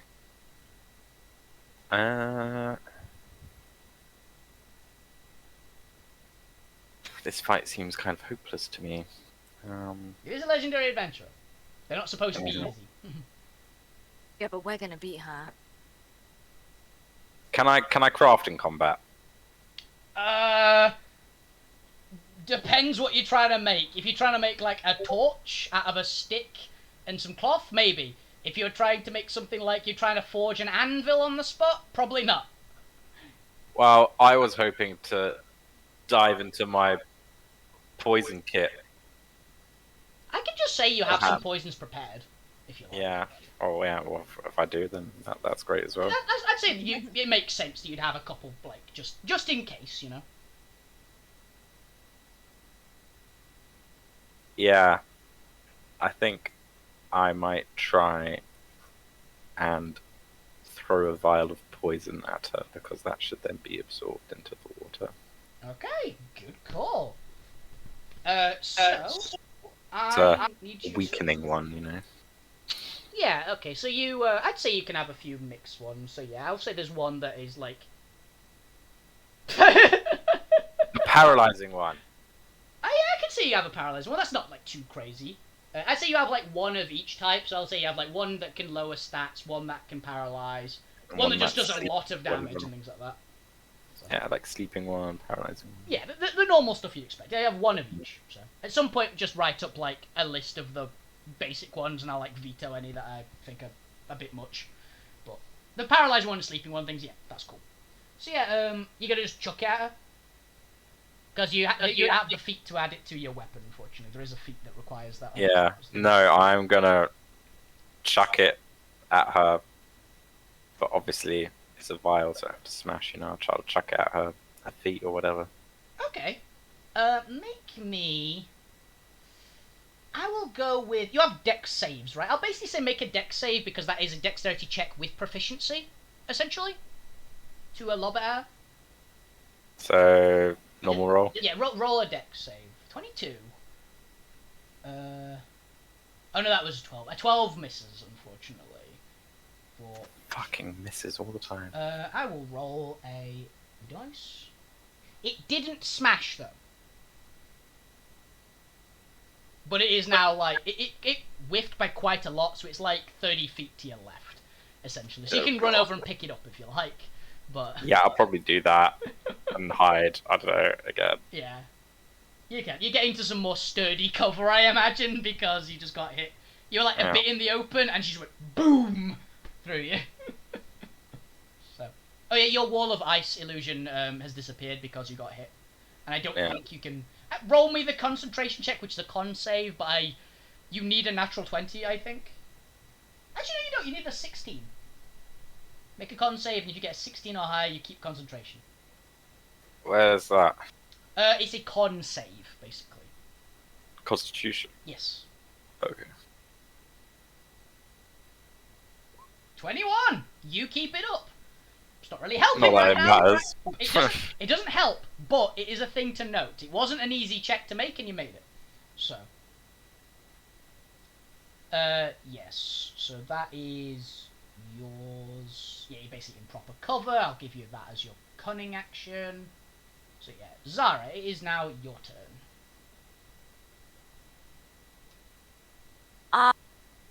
Get my pet to turn into an ice creature. Okay, specifically a creature that produces ice, not like a polar bear or something, I'm assuming, right? Yeah, a creature that produces ice. Okay. And freeze little Miss Water Bitch. Okay, I am gonna say you can... How many points you put in them? 6. 6 again, okay. So, I am gonna go with... Yeah, ice. She is not immune to ice, I will say. What do you mean she's not immune to ice? Well, she was immune to physical and lightning, is what you know so far. So ice is actually going to do some damage. Oh, wait, she's not immune to it? Yeah. Oh, I thought you said immune to it, and then I repeated that. I was like, wait, what? Okay, so I'm going to freeze her. Okay, once again, roll me 6d8. You turn it into a... it's a little white fox thing with a little bow on its back. And it looks up with adorable blue eyes. And breathes in slightly, and a huge cloud of ice goes towards her left leg. The one she just stomped on the ground to send the tidal wave at Cav. Nice! 30! You do 30 points of cold damage as I'm her... going to kill the witch! I love your optimism. And it's like goes up and it starts to like freeze the outside of her leg. And you see her expression change. Yes! It'll be waiting till her turn, but you've still got your things you can do, Xara. Before you see how her expression is going to land. What can I do? You can do that overcharge thing I was telling you about if you like. Oh, I don't know. I don't know if I should risk it now, because I could kill myself. And she's freezing, isn't she? A bit of her leg is kind of frozen. Yeah, it's Just not. a bit of her leg. Yeah. Not the whole of her. No. Okay, fine. I'll do the crazy explosion thing. Okay. I am basically going to have this be a spell casting check. So roll me a charisma check with proficiency. So if you want, you can roll like a like your firebolt would work essentially. If you What want. do you mean with proficiency? Basically, you add your charisma modifier, which I believe is +4, to your proficiency modifier, which is a +2. What? Where's proficiency? Above your saving throws. Oh, okay. So Yeah. 4 plus 2. So it's 6. So roll me a d20 +6 essentially to see how powerful the surge you managed to cause is. Because there are different tables, which I personally have, which can roll 20. different. Yep. Slash roll 1d20 +6. Plus 1d20. Yeah. Plus 6. Yep. Oh, that's kind of rubbish. No, that's not rubbish. Okay, you got on the big table. Cool. So, what? I need to find out. Xara, would you do me a genuine pleasure? Yeah, if you look at my stream chat right now, Xara, you'll see what that means when you get onto the big table. Wait, I can't see. Where is it? Oh, why do you not have my stream up, you meanie? Oh, I didn't know I was supposed to. I'm sorry. I'm new to all of this. Hang on. There you go, I put it in the Discord. Oh, thanks. Watch, I've give been me extra staring beer. at like the tavern background this whole time. Yeah, it's like the stream is what I see essentially, but you can look that you should have it up as well But having the stream on basically means you can see the chat and things and see people's notes. Okay. Type it again, Bob, because I don't think she's seen it because she's just loading in now. Okay, I've got the stream up. Where am I looking? The big chat thing. You're on the Where's live, the- right? You can see me. Yeah, I can see you. So you can see the big book, the chat, that currently says fuck a large number of times. Xara. No. Yeah, because Bob, there we go. Oh, yes. Oh, I see the chat room. So, I- Xara, I need you to do me a favour. Could you please be a dear and roll me a D10,000? Excuse me? Oh. Do I type 1D10,000? Yes. I Certain hate things, because of this one, are banned on it. It'll be a reroll, because this Oh isn't my powerful enough to do gosh. some of them, I'm but too it's allowed to scared get to on. press the button. Do it. 1,458. That is trash. We don't know. Out of 10,000.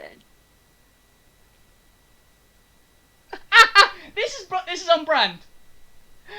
So this one isn't a really beneficial effect at the moment, unfortunately, Xara. It's not as it's. Okay. You think back. You immediately get a flashback of your life, and you suddenly remember every single insult anyone has ever said to you in Oh my god, I'm startling so pissed clarity. off already. Okay, yeah. And that is what your effect was. You remember every single insult that has ever happened to you in your entire life. I'm so mad. You're just real pissed right now. I'm so mad. Like, real life me is mad. There are a lot of weird ones. For anyone's reference, back home watching that, this is the net librum of random magical effects on Google. So if you want to use that for your D&D games, I highly recommend it. Be careful because a lot of them will kill your players. Okay, so that happened. And now it's Alvina's turn. And I will say her expression is currently not a happy bunny. How dare you? How very Ooh. dare you? Did that have plus 11? Actually, no, it would have been plus 11 to your Fox's one, actually. And Cav, your thing would have... Oh, wait. Yeah, it would have Yeah. been 11 damage to that, so, So It is she would dead actu- now? no, not even close. Oh, okay. For spoiler alert, she has over 1,000 health. Oh, how are we gonna kill her? How are we gonna get away? So Cav, yes, you actually do manage to throw the thing, and it does shatter on the side of her body. And you see the poison get into her. And yeah, that does actually do a little bit now. She's got resistance to poison, but she's not immune to it. So it does half damage. Roll me... is she immune to paralysis? She is immune to paralysis, though, I will say. But you can still roll me some damage, Cav. Roll me 3d6.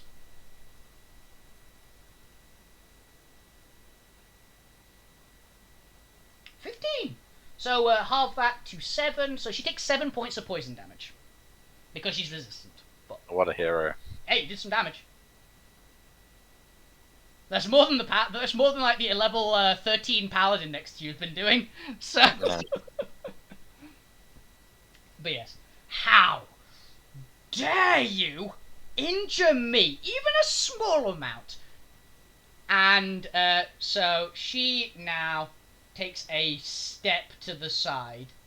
And she suddenly grows. And her body's stopped being like its normal humanoid shape. But you still see her glowing eyes. She grows a little bit larger, a little bit more set. She's completely made out of water. She's not got the look that she's wearing normal things anymore. And one massive wing. It kind of looks like a butterfly wing, but gigantic in its size. About just like jutting out of her back. She's now about 9.5 feet tall, and the butterfly wing is about 20 feet tall. It's a gigantic thing made of water. He goes, how dare you, all little newbies, you amateurs, have dared to hurt me? If I didn't have had orders to bring you back alive, I would obliterate every memory of you. She seems rather mad. So she's going to stretch her one gigantic clawed watery hand towards you, Cav. Make me a strength saving throw. Nat 20 or bust. God, I've got 0 strength. It doesn't matter, you're, even without it. You need Wait, a natural so he 20. has to get a natural 20? Yeah. Oh, you're fucked. Cav, your entire body is consumed by water. You get picked up by it. Like a vortex appears around you, essentially, picks you up, and just smashes you into the ground. You are put to exactly 0 hit points and stable. Ouch. For you, Xara, you see the stonework beneath where Cav was has just splintered under the amount of force that was just put through his body. Yeah. And you. And she turns and looks at you. Her eyes are glowing bright blue. I'm not ready. You are going to remember this one.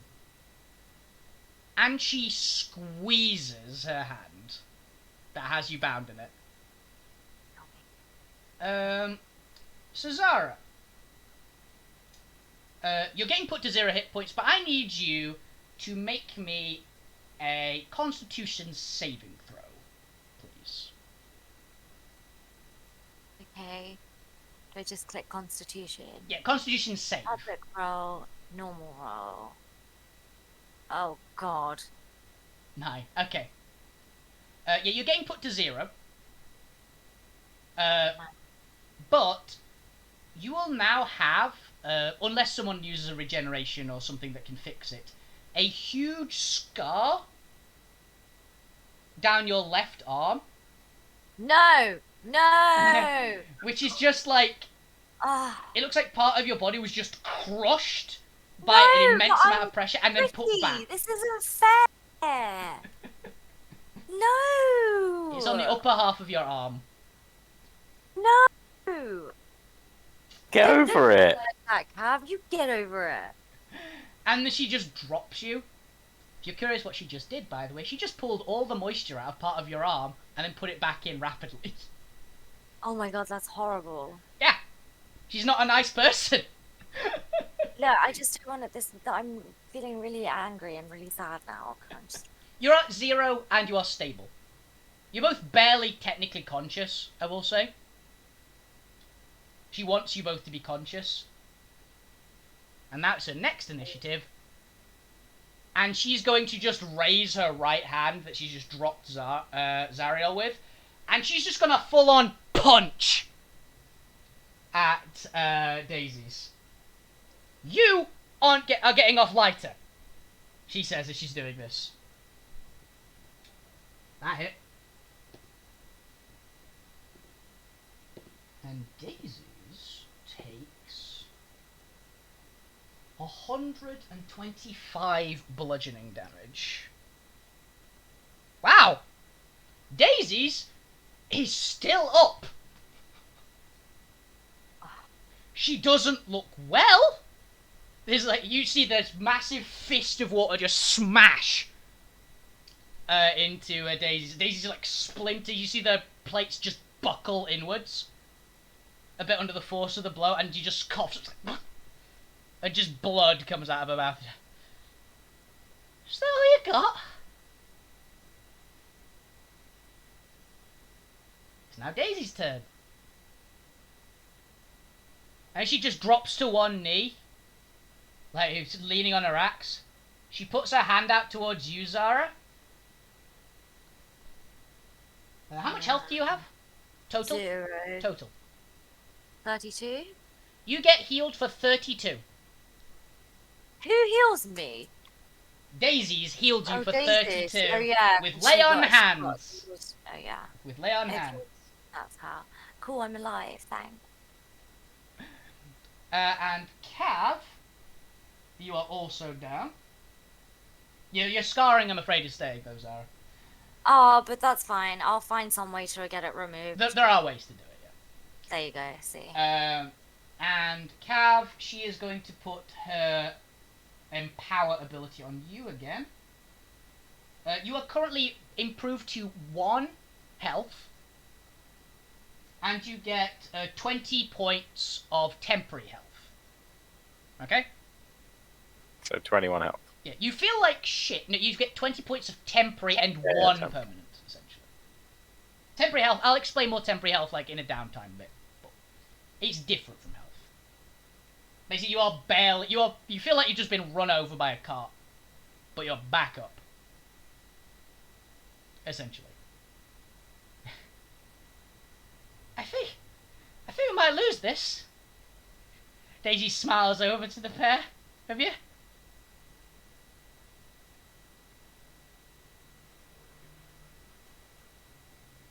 You and me both. Well, I'm just silent because I'm so upset about my arm. Xara, roll me a perception check. I can't perceive anything apart from my ugliness right now, anyway. Don't worry, Xara. You don't know that you've been scarred yet. Oh God, no! That's even worse. Oh no! Oh, I can't do this. Okay, Cav. You are prone. Probably have a few broken bones. But you're alive and conscious. And you feel a paladin's power going through your body, essentially, right now. What do you do? Oof.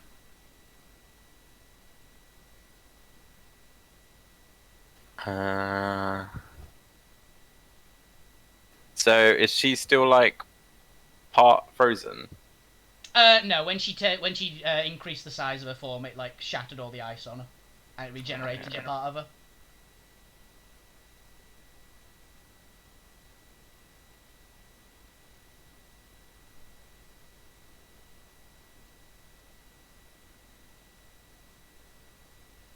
God, I don't know. I'm gonna get my hawk familiar who's been chilling out this whole time somewhere He's just been around. He's been flying around, panicked. to attack her face or distract her face by flying around it or something. Okay, that is actually a thing which you can do. You can call it's called the help action. Quite often it would give you advantage on an attack. But yeah, you can totally do that. I don't know. I don't really know what else to do. I have no spells and I'm kind of useless. This is really not the kind of fight for you, to be fair. I built these NPCs before I knew what everyone was playing. So Oh. Watery arrows. you could potentially get water arrows or things like that, by the way. They do exist. Currently you just have normal arrows, but Yeah.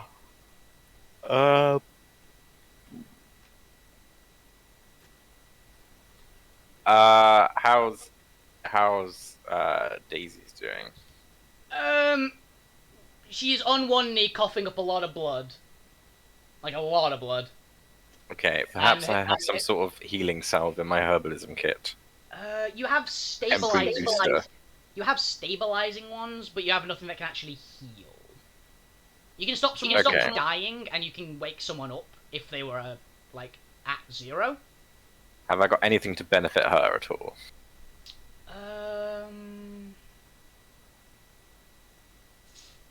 Not that I can think of that you probably have on you, unfortunately. You can try and make her invisible. If you use enough points, you can make someone else invisible with your chameleonic ability. As long as you have to touch them to do it. But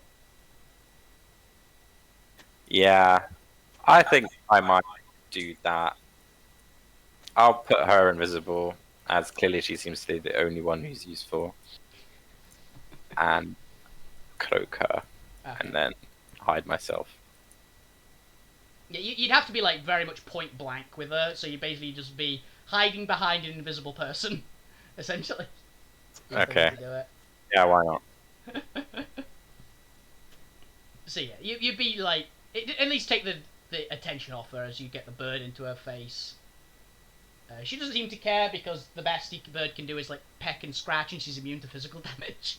So Yeah, it's just distraction. it is flapping around, like obscuring her vision a little bit. Xara, it is your turn. Whoa, what do I do? What are we doing now? You can try and magic surge again if you like. You can try and cast some more spells at her.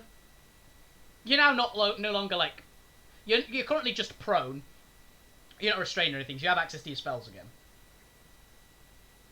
Okay, I don't know, I kind of just want to cry. Wow. This is so sad.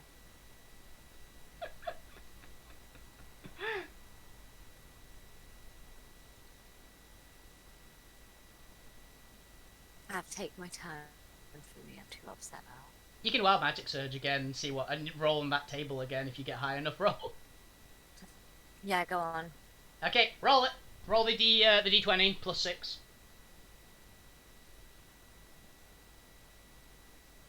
Plus 6. Yep, once again on the big table. Roll me a d10,000 again. Oh my god. Okay, this is cheering me up. Yeah, these are fun. This is the one bit I went, no, I'm allowing this because this is more fun for a wild magic sorcerer than the normal one. 2,366. Hey. Now, here's the thing, a lot of them are, even the high numbers are not necessarily good. Oh. It's very varied. 2,366.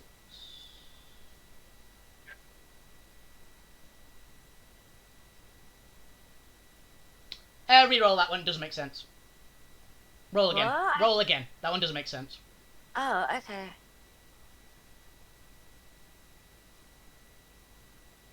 Come on, let's get a good one. There we go. Oof. Big Yeah. number. 7,722. Very repetitive number, that one. I like that. 7,722. And above, I rolled a 22 as well, so this is good. They correspond well. Interesting. Oh god, I don't know what happened. Okay. Okay, Xara. Oh god. This is a weird one for you. Okay.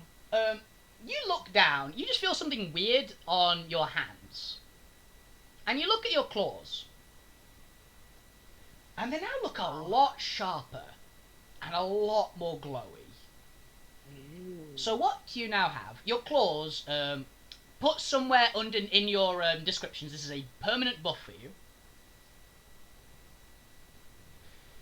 Your claws now have,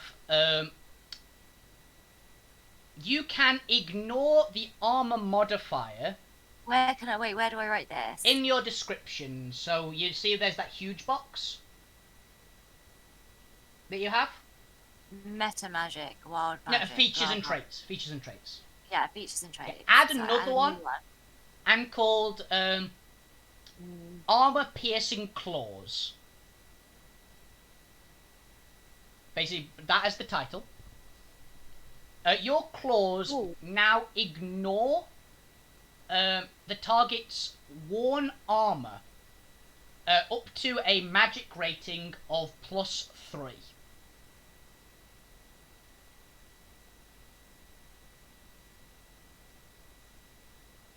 Put it on source under other and source type random magical roll. Source, other, source type. Random, magical. Roll. Cool, thanks. Yep, and your claws now ignore worn armor up to a rating of +3.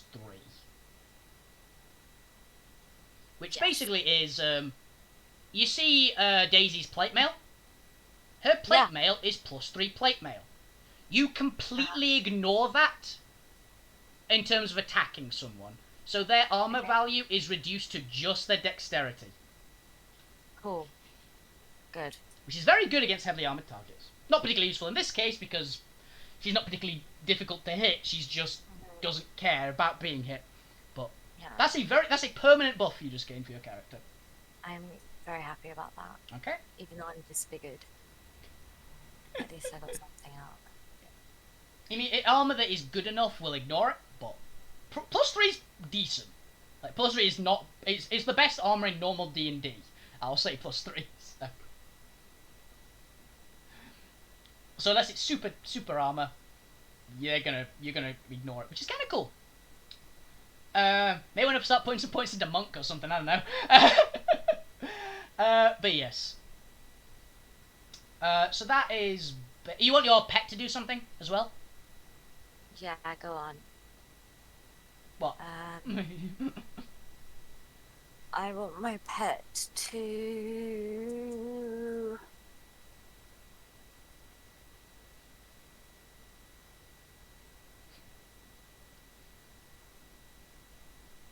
I don't know, actually. I don't know.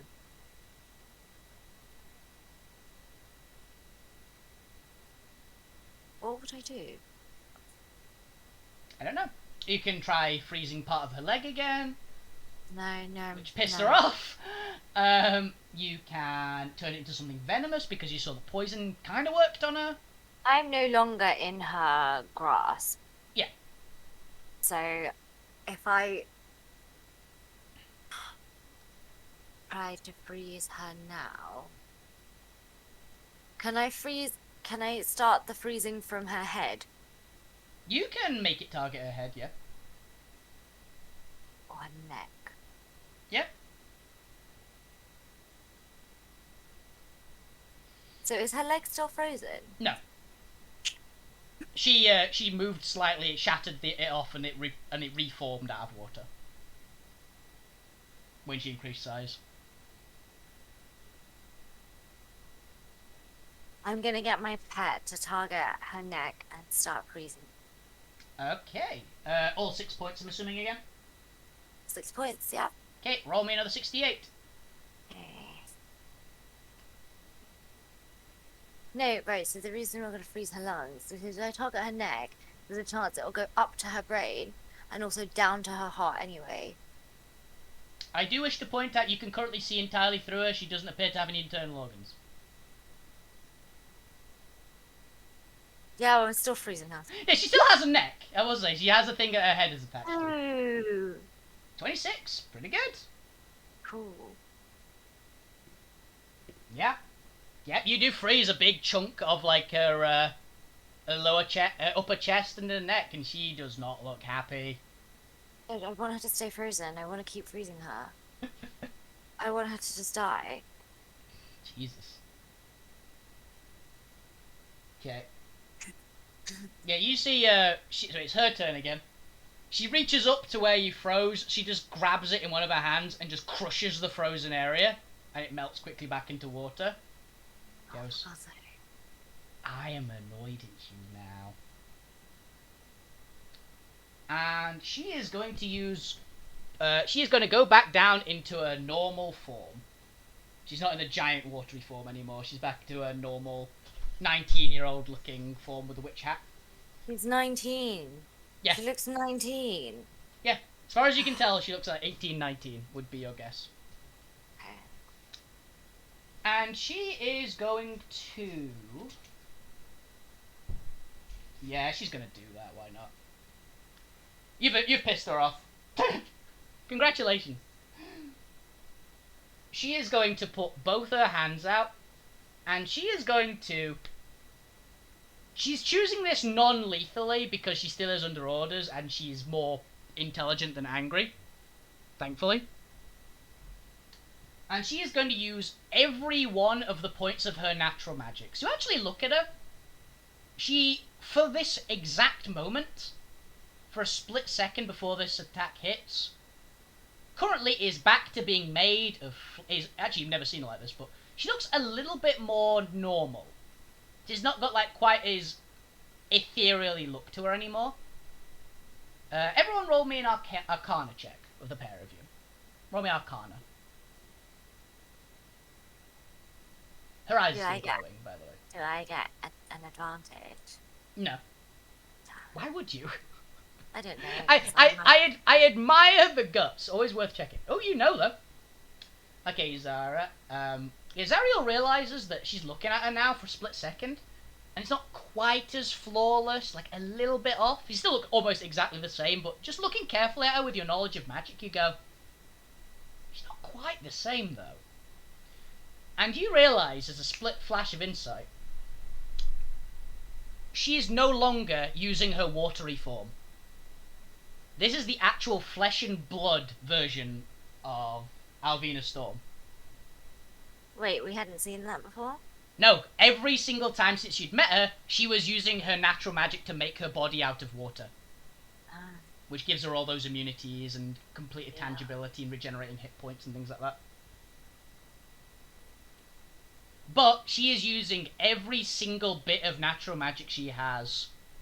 And she is going to use her legendary natural magic ability.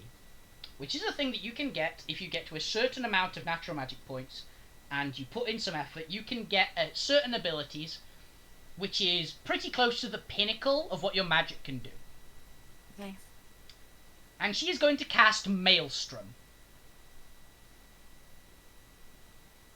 You see also all the water walls that were surrounding you have also disappeared. Mm-hmm. As a huge tornado of icy cold water just rips out of the rock of the ground. It's just uprooting houses and buildings, and even a couple of the carts start going flying. It's all around you, this massive torrent. You're in the center of a giant whirlpool, which has just appeared, shattering the houses and buildings around you. You should have just surrendered. And you see the walls just close in, and it all fades to black. As you are all three knocked completely unconscious by being hit by over 1,000 points of natural magic hitting you at once. Non-lethally, though. She specifically did non-lethally. So she'll pull you out before you get too bad. But... And in the drifting... Help. Accurate. In the drifting final bit, you hear, as she pulls you out of the water, as you're like drifting off, very concussed, very tired, almost drowned. These three gave me a lot of trouble. I'm going back now. I don't care what that damn demon says anymore. I am getting paid, and I'm getting out of here. I am not giving this credit. This is too much trouble. Have fun going down south. Netris, I'm sure, will enjoy you all. And that is where we shall end session 0.3, Xara and Cav's session. I hope you guys enjoyed. Yeah, it was fun. It didn't feel like 4.5 hours today. It was about 3 hours. It was nearly 4 hours, yeah. Yeah, it didn't feel like that. That's what D&D does, honestly. It's a lot of fun. Yeah, so thank you, both of you. I'm glad you had fun. We'll have a chat afterwards about when our actual first session, because now all the session zeros are completed. And you are now, all of the party members now know they are going to Netris. And two of them know are we all getting transported? Yeah. For the reference, go and watch the other views. So this is for the public as well. The other two episodes, the session 0.1 and 0.2, are both up on my YouTube channel at the moment. You can get the link down below if you click the box titled YouTube. It is Geddon, the Center of Magic, Campaign 1. where you can see the exploits of the other 2 party members that these 2 will be meeting. And yeah, so that was session 0. I hope you've all enjoyed yourselves and had a fantastic time. Yeah, we'll talk about when the actual first session 1 is going ahead. It'll be on a Saturday at some point, and it will be consistent from then onwards. Definitely not for the next 2 weeks though, because I've heard from little birdies that people are busy for the next 2 weeks. So I will see you guys around. I will see the public hopefully tomorrow, where I'll be playing some Neo. And I will see Xara and Cav around at some other points. Yes, hope you guys enjoyed. You will see them, along with the other 2 members, Bob and Jay, on the next episode. So I hope you guys enjoyed the show. Have a fantastic evening, everyone. If you keep playing the games, keep being awesome. You guys are the best on Twitch. Thank you again to Xara and Cav for being awesome players. You were both fantastic. Thank you for making it so enjoyable. Word. Yeah, so we will end now. Thank you much for watching. I'll see you next time. Good night!